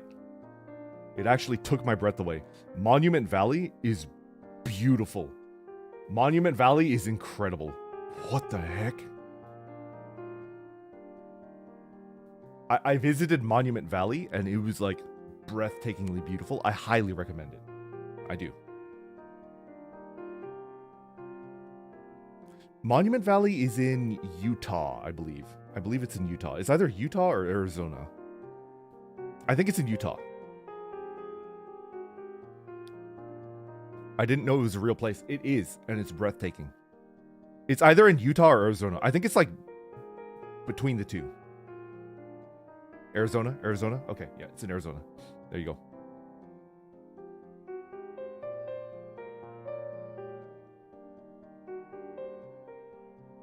The cool thing about Monument Valley is that it's within an hour drive of the Grand Canyon. And so like the Grand Canyon is the place that everybody goes to, and it's very, very crowded.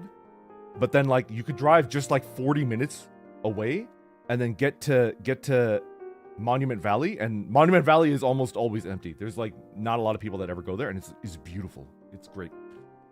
Highly recommend it. Yeah, Yellowstone is beautiful. Zion National Park is beautiful. It's just a beautiful country, you know? Yeah. Okay, we're gonna move on.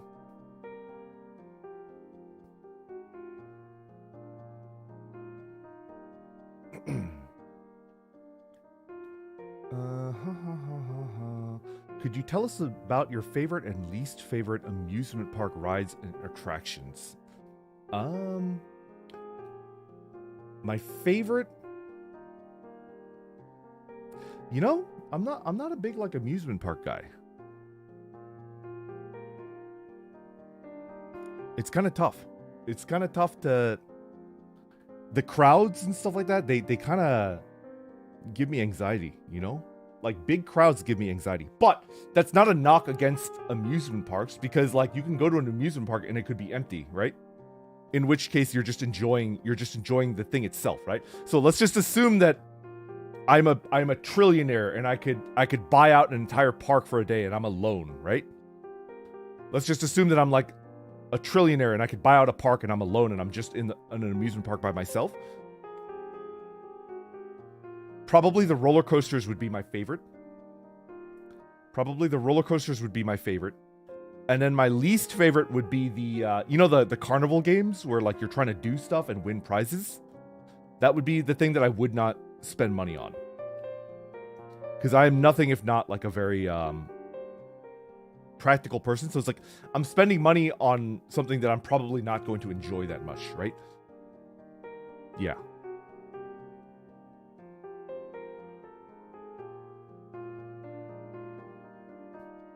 Yeah. Okay. Next question.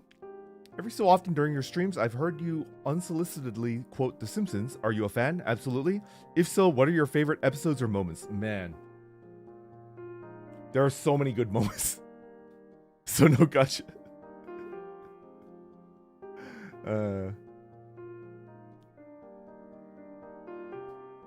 Okay, what's my favorite like Simpsons episode? My favorite Simpsons episode is where Bart becomes a bartender. That's probably my favorite episode. I also really like the Stonecutter episode. The episode where Bart becomes a bartender for the mob, and the episode where Homer becomes a stonecutter. Those are probably my two favorite episodes, right? What's my favorite moment?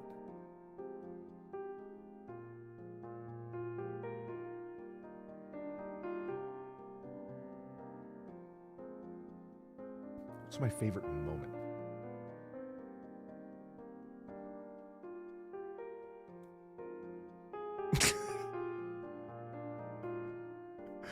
What's my favorite moment in The Simpsons? Let me think.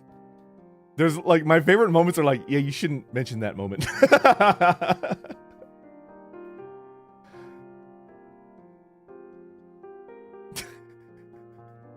Go Banana is pretty good. Go Banana is pretty up there.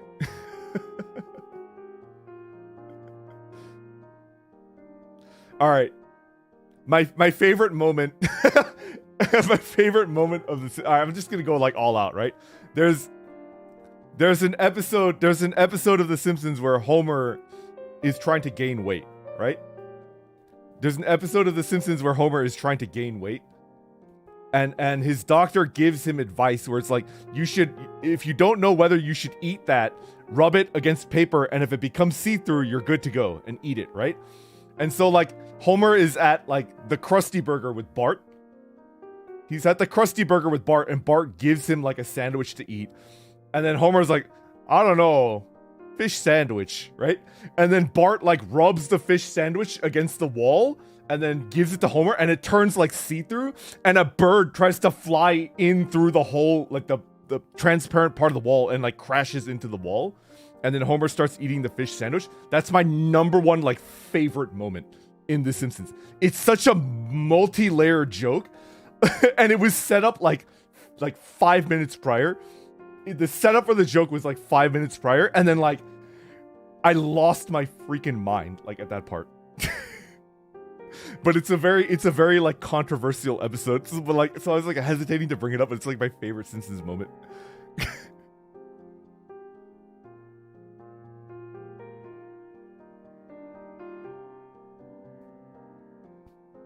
Okay. Next question. Are you consciously aware that your speech patterns follow the techniques of conversational hypnosis? And are you purposefully using them? Your infectious passion, repetition of phrases, and the use of truism keeps me hooked no matter what the topic is. I don't. Yeah. I had like, I don't know if it's true. I don't know if this is like an actual thing, but I had no idea this existed. I'm just talking the way that I normally talk. I'm sorry. It's not a conscious thing. I have like verbal tics, and I think a lot of the way that I speak comes from the fact that I read a lot. I read more than I speak. So this is 28 years worth of reading that's coming out in spoken word, and I just don't speak a lot in daily life, you know? I don't speak a lot in daily life. I can go weeks and weeks and weeks at my day job not speaking to anybody and just working, because I can communicate. Most of my stuff will get communicated through email. I don't think I have like a, yeah. Next question. I know you're a fan of reading, but do you happen to do any writing yourself? If so, any genres in particular? This ties into the, all right. So people are going to think that it's very similar to the karaoke story, right? I was in a writing club in university when I was at the academy, right? At the academy, I was in like a writing club, and we were doing like writing and workshopping and stuff like that, right? And somebody in the workshop was like, you're a really, really good editor. You should try to be an editor. And you're not very good at writing. And I was like, oh, okay. So I just stopped writing after that. Yeah. Anyways, I don't write. I'll think about starting, but the genre that I used to want to write was fantasy. I like fantasy and sci-fi.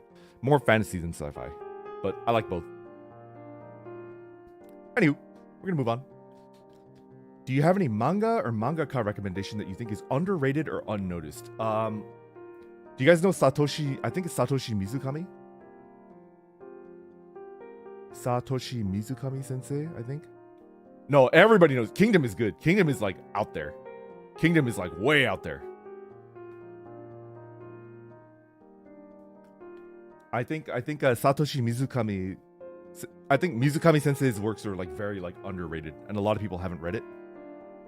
Specifically, like, so there's Biscuit Hammer, which was his breakout work. Really good, really good. And then there's Spirit Circle, and then there's Sengoku Yoko, right? Between those three, I think if you could only read one, please read Spirit Circle. Spirit Circle is incredibly good.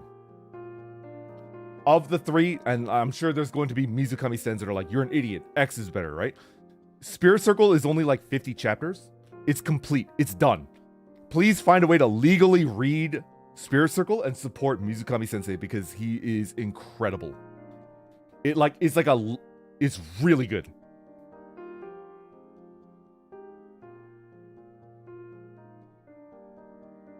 It's done. It's complete. Like, the story is, like, it ended really well. It's very rare to find a series that ends well, right? Spirit Circle has, like, the perfect ending. It's so good.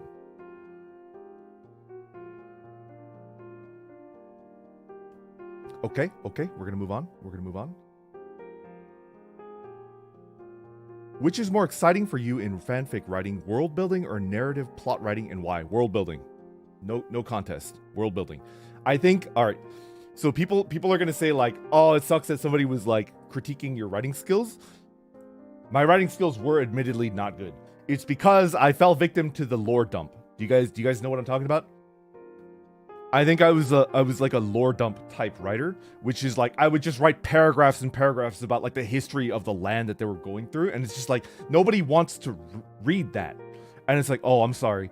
And then, but I wouldn't know how to, I wouldn't know how to do that well, right? Yeah, I was just over exposition, and it's just like I admit that like I'm not a very good writer, you know, and it's a weakness of mine, and I don't really know how to get over it, you know. So for me, the exciting part is the world building, right? Yeah. I hope I'm not trying to like paint that person as a villain. Like, how could they say that to you? I think they were giving me like actual advice because my writing is there's just too much exposition, and like I didn't know how to fix that, you know? I didn't know how to fix the over exposition like in my own manuscript. I just couldn't. Yeah. Okay, next. What is your favorite season of the year? Okay.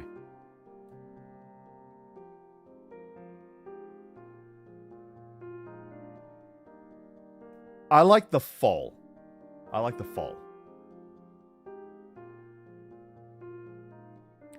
So I like the fall because the weather is nice and it's getting colder, right?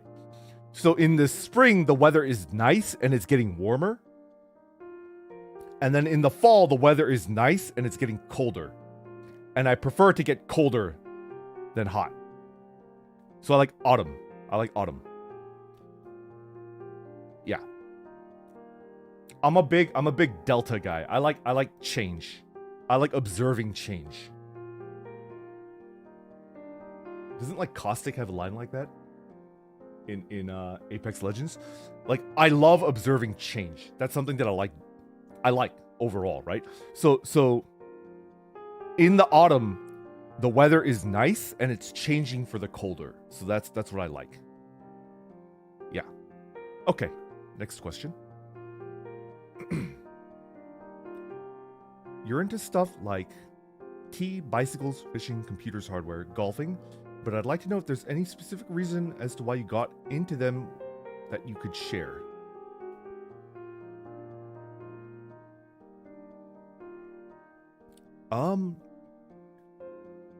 They're all different, right? Fishing I got into because of my uncle. Bicycles I got into because of Yoapeda. Tea I got into because I joined a tea club in college. Computers and hardware I was always into. I got into computer hardware because I had like a crappy pre-built Dell as a kid. And it couldn't run Counter-Strike or Diablo 2. I had a crappy Dell pre-built. Oh man, we've lost the Dell permissions. Dell is a great company. It's just the Dell computer I had as a kid was not built for gaming. It was not a gaming computer. It was like a desktop. It was for like office work, right? and so I had to build a game. Like when I was a kid, there was no gaming computer market. It didn't exist. Alienware was one of the first companies that like like marketed towards gamers. So like I have like specific memories of like opening up the Dell computer and trying to fit. I'm trying to fit a GeForce like 420 or like a Voodoo. I think it was a Voodoo. I was trying to fit like a graphics card like into the Dell, and it didn't work because the hardware was not set up for a graphics card. This is like an office computer, right? It's designed for like Excel and stuff like that, right? So like I remember like buying a graphics card, trying to put it into my PC and it not working. And I was like, what do I do here? And it's like, you have to build a PC that can take the graphics card. And I was like, ah, crap. That's what got me into building computers, like way back when. Yeah.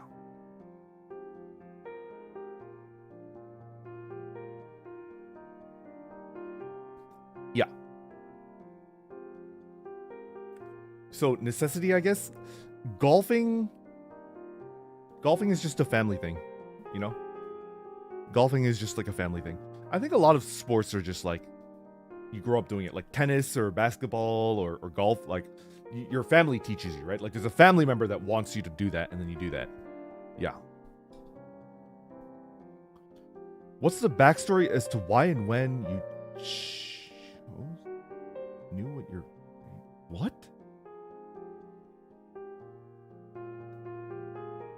I just like green. Green is my favorite color, but do people normally have backstories as to why they have a favorite color? It's usually just like purely like aesthetic, right? Like you just like, you slime brain it, right? You're like a snail brain. You snail brain your favorite color, right? You're just like, oh, I like that one the best, and that's your favorite color, right? Do people usually have like a...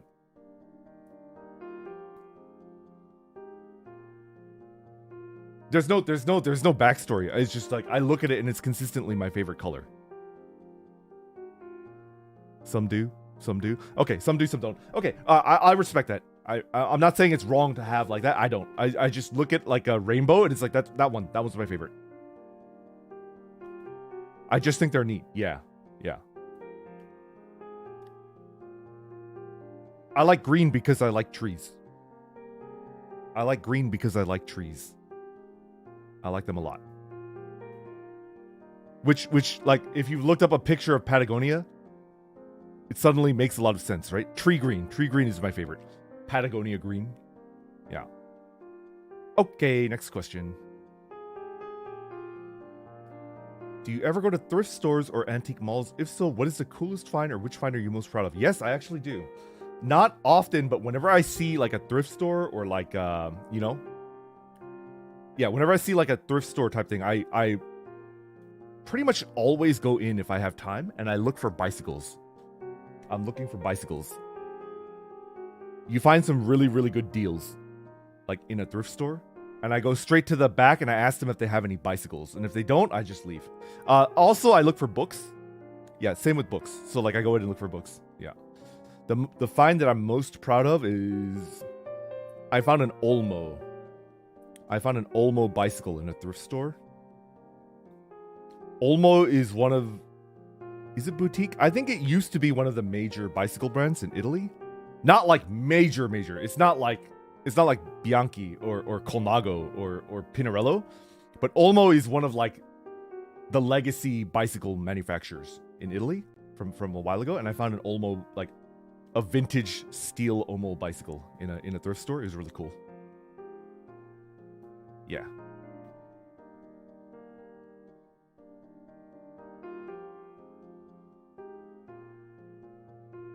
Olmo with an L. Olmo with an L. Yeah. There you go, right there. Uh-huh. I know you usually drink your tea every morning for the most part, but have you ever used tea in cooking food before? I actually bought tea oil. I have like a tiny little bottle of tea oil that's supposed to be used for cooking. I cooked with it once and I thought it tasted about the same. It was pretty expensive. So like it was expensive and I bought it and I cooked with it like a stir fry, and I was like, okay, I taste the difference, but it's not that different, and it was really expensive. So I don't think I would use it again. There's a tea oil that you could use for cooking, and I used it, and tasted okay, but yeah.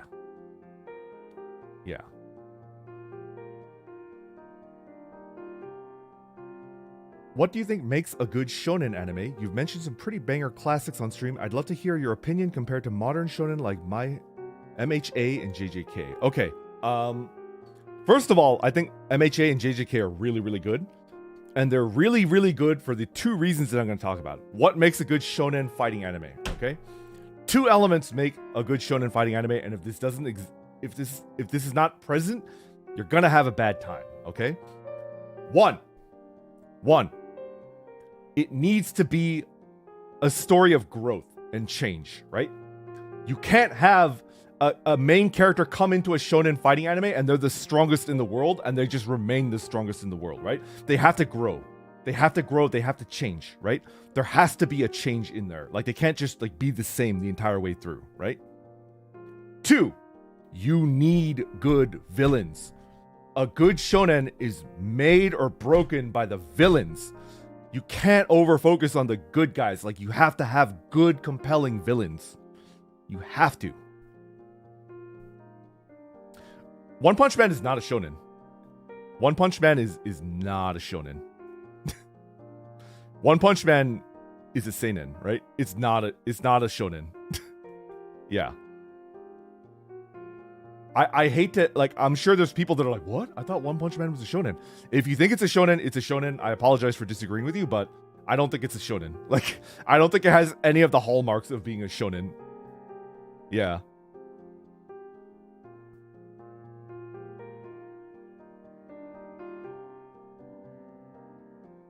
Those are the two elements that I think every shonen needs to be good in my book. In my book. There needs to be an element of change in the main character or the main cast of characters, and there needs to be a good amount of villains, you know? Are you kidding me? You think there was no growth in Rurouni Kenshin? Are you kidding me? It's not just about power. It's not about like strength, physical strength. My man Kenshin like thought he was worthless. He had no self-esteem. He didn't think he had the right to live. My boy Kenshin didn't think he had the right to live. The entire story was Kenshin like regaining his self-esteem and his like ability to live as a normal human being, right? Yeah. It was great. I felt so bad for him. Like, yeah. He grew so much. I love Rurouni Kenshin. It was so good. It's not just about power. It's like change in a character. Do you mature? Do you grow? Do you make mistakes and realize that you've made the mistakes and learn from it and stop making the mistakes, right? Yeah. Kenshin is really good.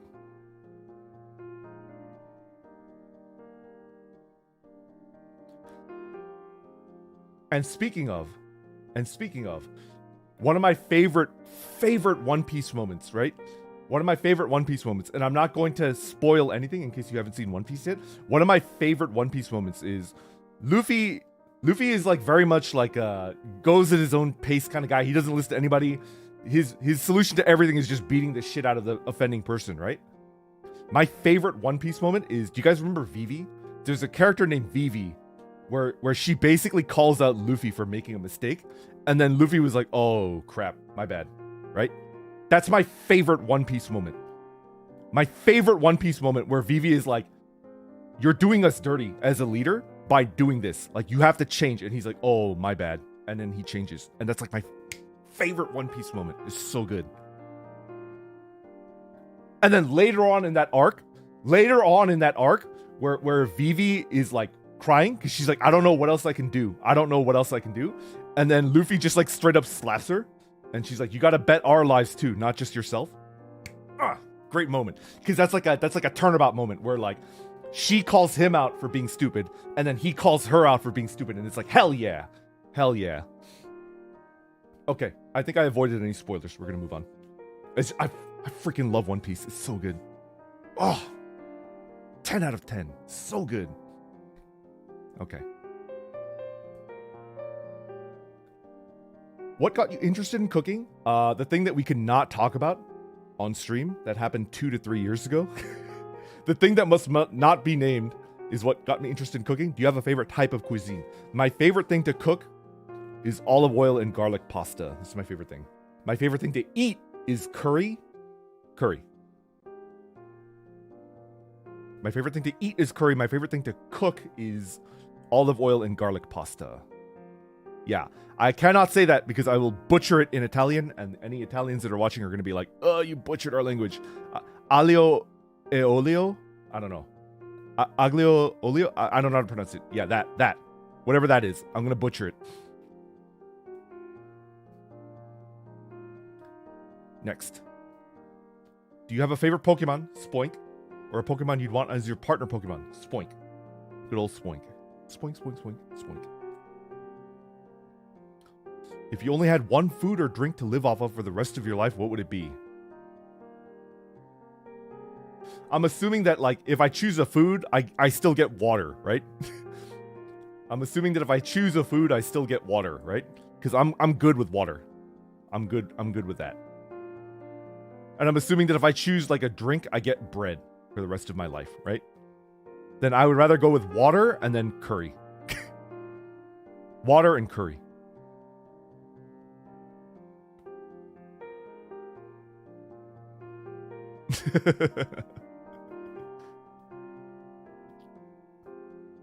I'm assuming that, like, it's mutually exclusive. So I only get a drink and then I have, like, just plain bread for the rest of my life. Or I only have, like, food and then just plain water for the rest of my life, right? Oh, yeah, Japanese style curry. Yeah, Japanese style curry. Yeah.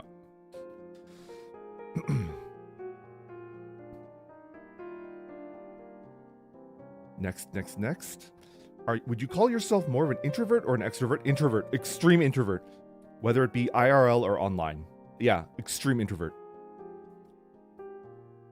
Just an absolute introvert. One time I was at a drive-thru getting like a burger combo for dinner. And then I always check.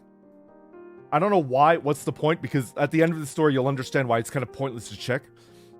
They gave me the bag, they gave me the drink, and then I looked in the bag and they didn't give me the burger. It was just like fries. They left the burger out, right?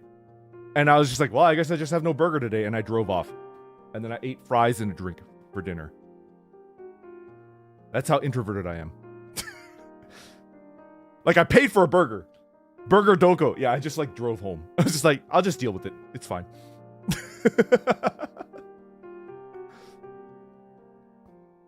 That's how introverted I am. That's how introverted I am. Okay, next question.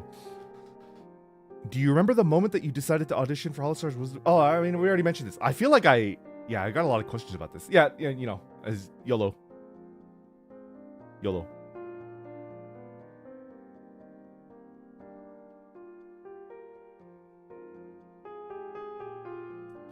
That's more just non-confrontational. I mean, the reasoning behind me not doing it is just because, like, I don't like talking to people. I don't like correcting people. I don't like telling people how to do their job.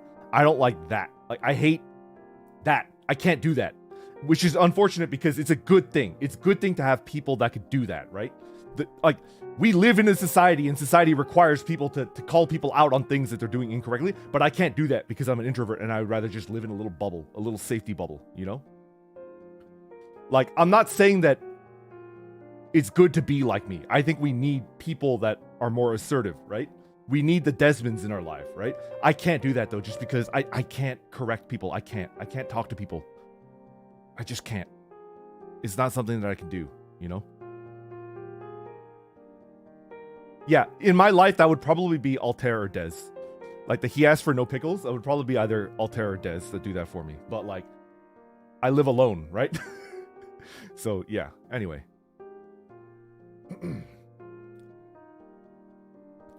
Next question. What is your favorite or most memorable moment playing D&D?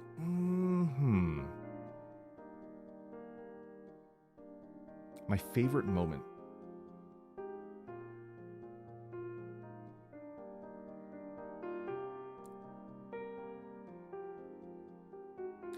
I had I was a DM for a group, and we ran for about 2.5 years. I was a DM for a group, and we ran for about 2.5 years. And we finished the session. We finished the campaign. We ended it. And we ended it, and it was my roommates. They were artists by trade, right? They were artists by trade. They were illustrators and animators, right? One animator, one illustrator. And when we finished the session, and this is like after everything was done, we were all wrapping up college, and we were just gonna leave our own, you know. They drew a comic of like the entire adventure, and then they showed it to me, and I was just like, oh my god. They drew like like everything that happened, like every death, like everything, and it was just like, I can't believe they put this much work into this stupid little, like, you know. It's not an in-game moment. That was probably the moment where it was like, wow. Yeah. Okay, next question.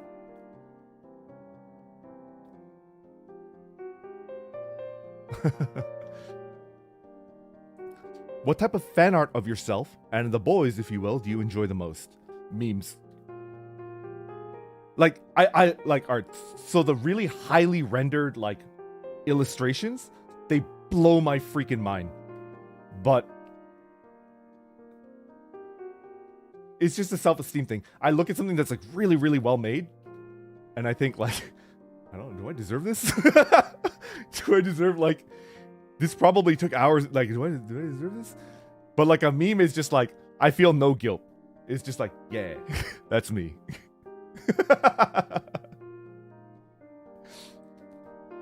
There's no guilt when I see a meme. It's just like, oh yeah, that's me. And like the more like cartoony and scuffed that it looks like, it's like, yeah, that's me. Like the meme of me like putting a stick in the bicycle wheel and falling over, that made me laugh. It was so funny. Cause it's like, yeah, pretty much. The memes. Yeah. You asked Desmond, so now you should answer. What attributes attract you to a person? I actually answered this in my interview with Altair, right? Altair did like a reverse Uno card and asked me like what attracts me to a person, and I answered it. I could answer it again because this is a different stream. Extreme talent in a very, very specific little like niche to the detriment of the rest of your life. Like if I see that like your clothes are falling apart like on your body and you haven't eaten in 3 days and you're subsisting off of like saltine crackers and Mountain Dew, but you could knit an entire Iran sweater without looking at it in 7 hours. Like you have like an extreme talent in like a really specific thing that is like usually not very applicable to like being alive. Like you can't get a job doing that, right? And it's like negatively affecting the rest of your life. I look at that and I go, yeah, I want to get to know you. So Des, yeah, basically Des. To an extent, like every member of Tempest is like that. To an extent, where they're like losing sleep and they're just, you know.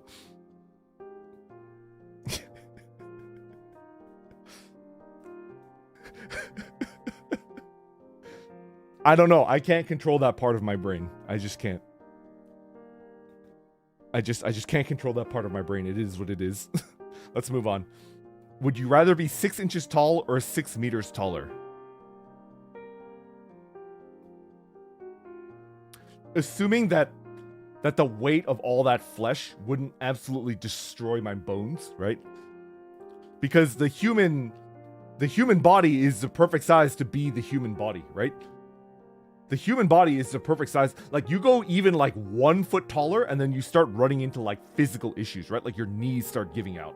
Your hips start giving out, right? So you go even like 1 foot taller and your body starts to break down like, you know, in weird and unpredictable ways, right?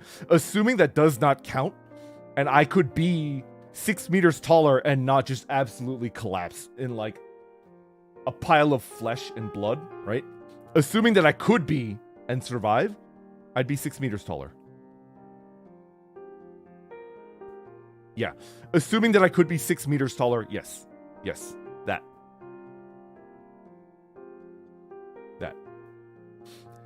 Next question. Do you plan ahead how well you're going... Wait. Oh, stories-wise. Story-wise. Do you plan ahead on how you're going to tell them, or do you just tell whatever comes to mind? Any tips or strategies to storytelling? This is a good story. This is good.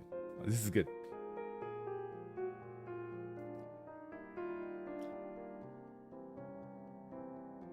I knew that like my only strength would be to tell interesting stories, and hopefully people would be interested in that. Right? I knew from the outset that was my only way to stand a fighting chance at standing amongst like my guildmates, right? I had a bit of experience like doing tabletop stuff, right? But what I specifically did was, you guys know Mark Twain? You guys know Mark Twain? He wrote like a little pamphlet / novella on how to tell a story. He wrote like a piece of nonfiction. It's not that long, about how to tell a story. And I read that and I took it to heart. There's a lot of good advice in there. So like, I can't really tell you how to tell a story, but I would consider Mark Twain like one of the greatest storytellers like ever. He's great. He wrote like a little lecture on how to tell stories. And I read that and I took a lot of what he said to heart. And really, the part that stood out the most in my mind is you have to approach storytelling not as if you're teaching someone, because teaching and telling a story is very different, right? A lot of people approach storytelling as if like you're trying to teach someone something. Like you're trying to teach someone something about you. You're trying to teach someone something about, you know, like a topic that you want to talk about. But Mark Twain's approach is like, no, storytelling is not about teaching someone something. Storytelling is about... storytelling is like essentially entertainment, right? People are out there, they're bored, and they want to be entertained, right? They want you to tell them something that makes them laugh or makes them cry or makes them... You're trying to arouse like an emotion in them, right? So you should be less about knowledge and more about emotion, right? And when you couch your story in that, it makes you a better storyteller automatically.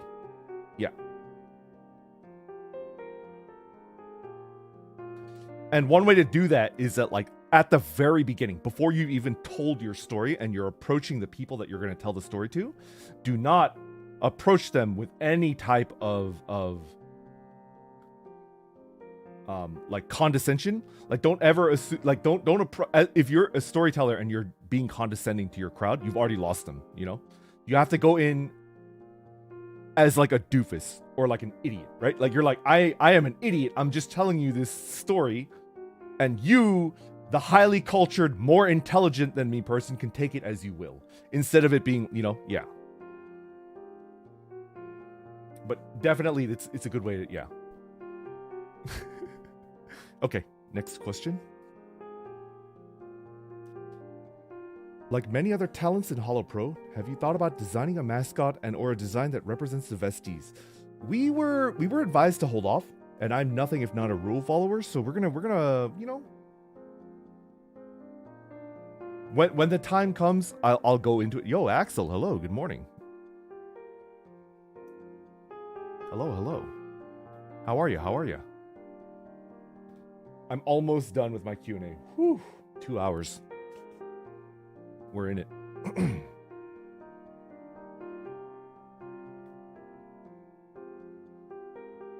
The mascot, I'll wait. I have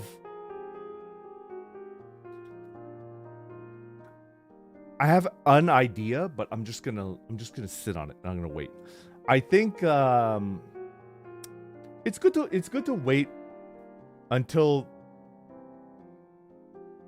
we form a little bit better of an idea of what our you know, our viewer base is going to be like, right?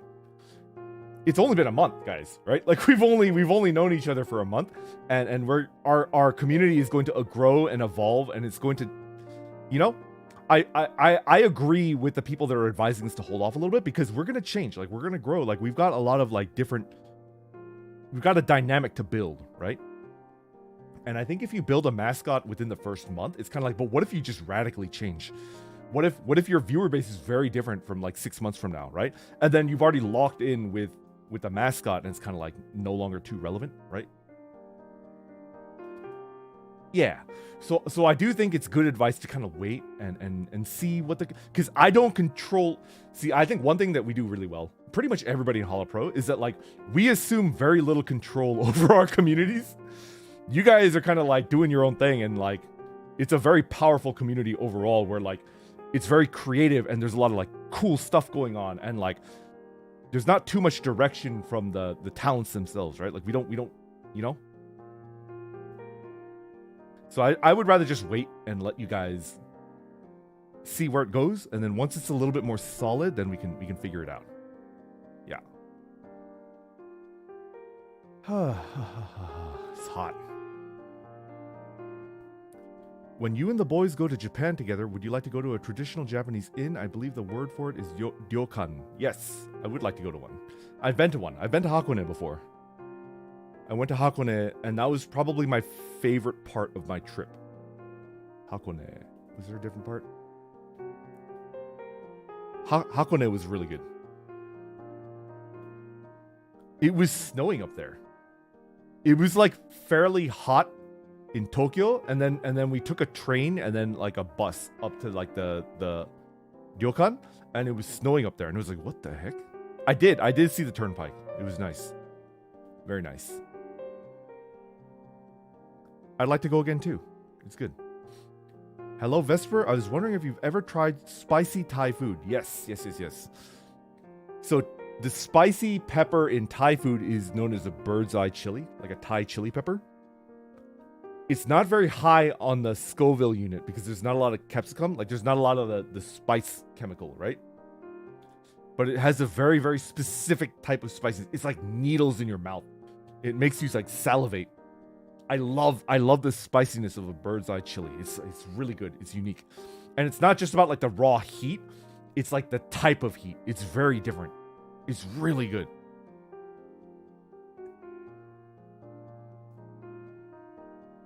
Yeah.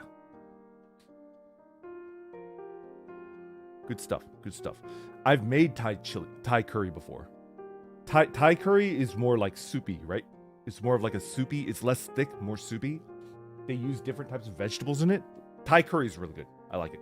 I've made it before. I think the main issue is that it requires a very specific type of lime, and I can only find like a Western style lime. Also, it requires a different type of basil, right? Thai basil is like different from Western basil. And I don't have that either. I don't have access to that. It's just not the same if you use like a Western style basil. Like you have to use the Thai style, like with the purple stem. Yeah. So I've made it. It was okay, but I'm just missing the requisite ingredients, right? I'm just like missing it. Yeah, it's good. I like it. If you could have any of the major talents like singing, dancing, acting, painting, which would you pick and why?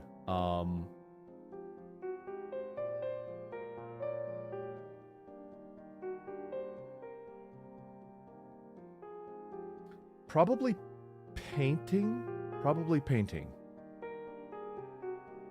Yeah, probably painting. It's a toss-up between singing and painting. I'm not sure which one. One of those two, but I would narrowly say painting and like illustration, like art.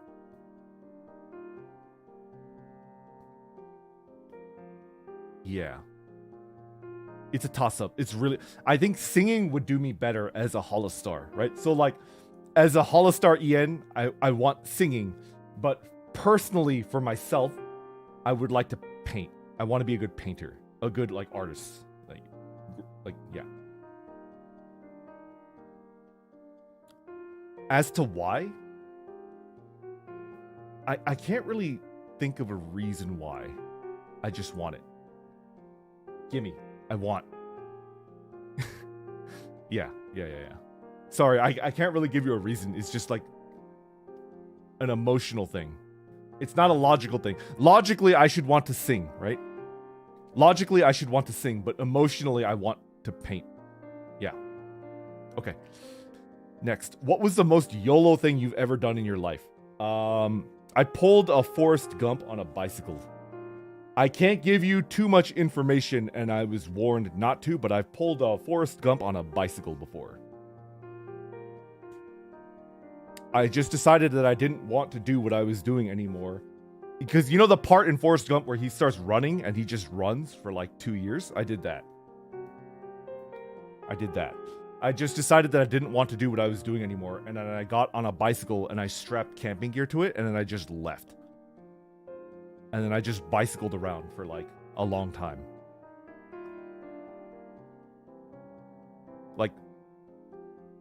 Like over 4,000 miles. I was just like bicycling around. Yeah.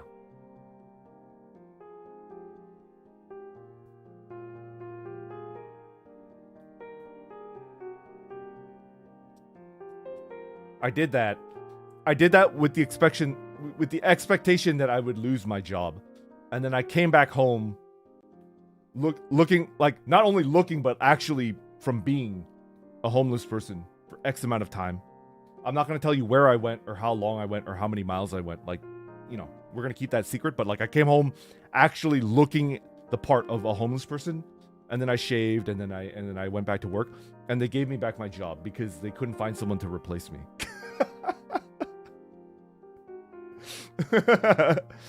I came back with the expectation that they would have already replaced me and I'd have to find a new job, but I checked anyways, and they're like, "Oh, thank God, please come back." And then I went back.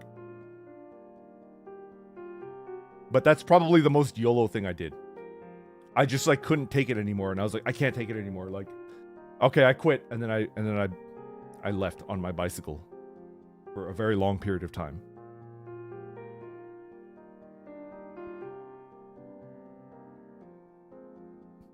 I mean, I could tell you the... No.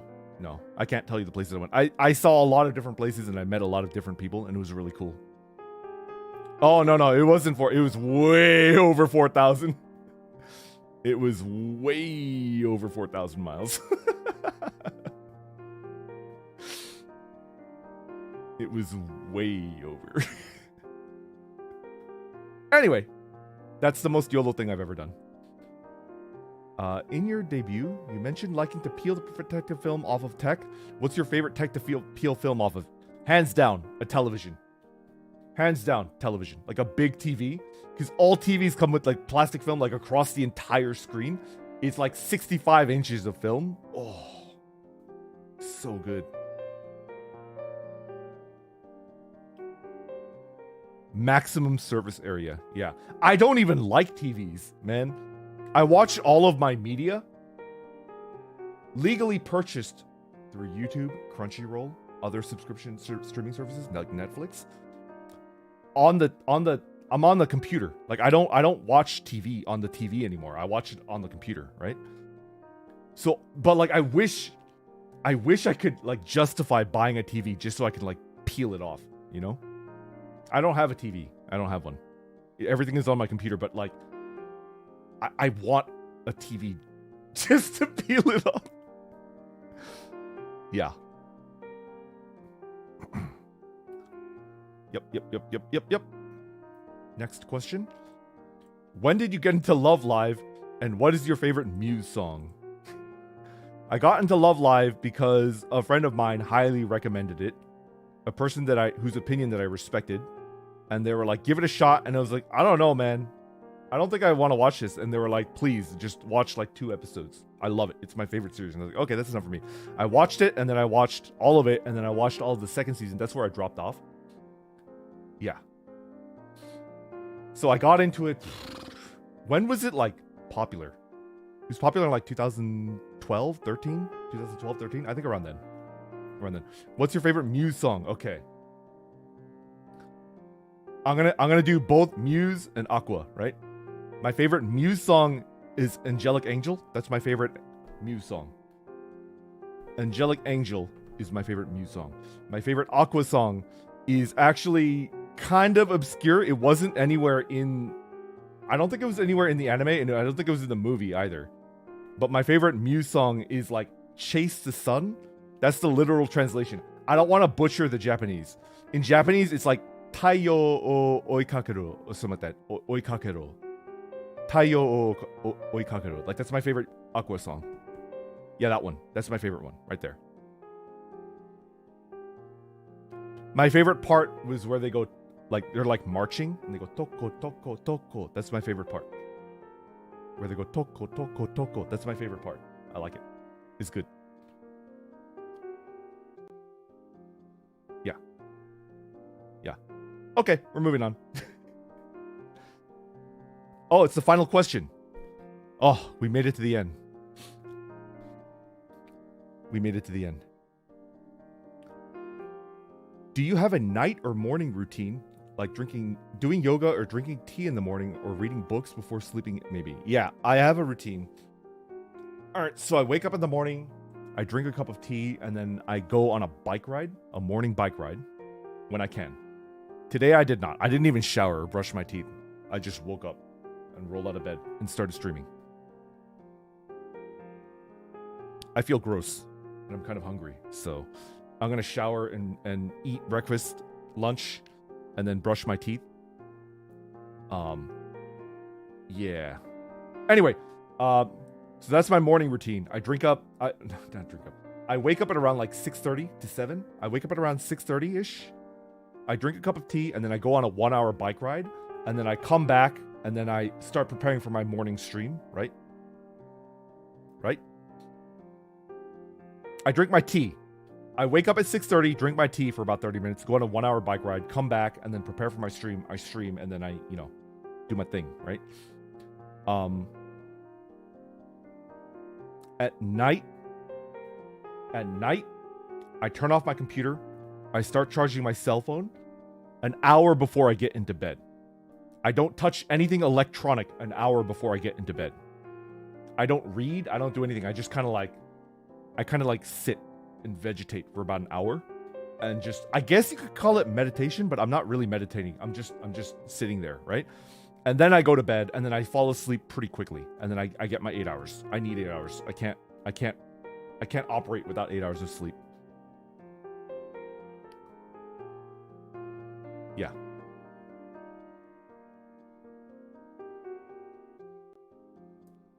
Pretty much my morning and evening routine. Yeah. All right. I didn't answer all of the questions, and I really apologize. I mean, look at this. I only answered, what is this, like 30 questions? Something like that. I didn't answer that many questions, and it already took like 2 hours and 30 minutes. But thank you for watching. Thank you for listening. Thank you for the questions, by the way. I'm sorry if I didn't get to answer your question. Yeah, it was just,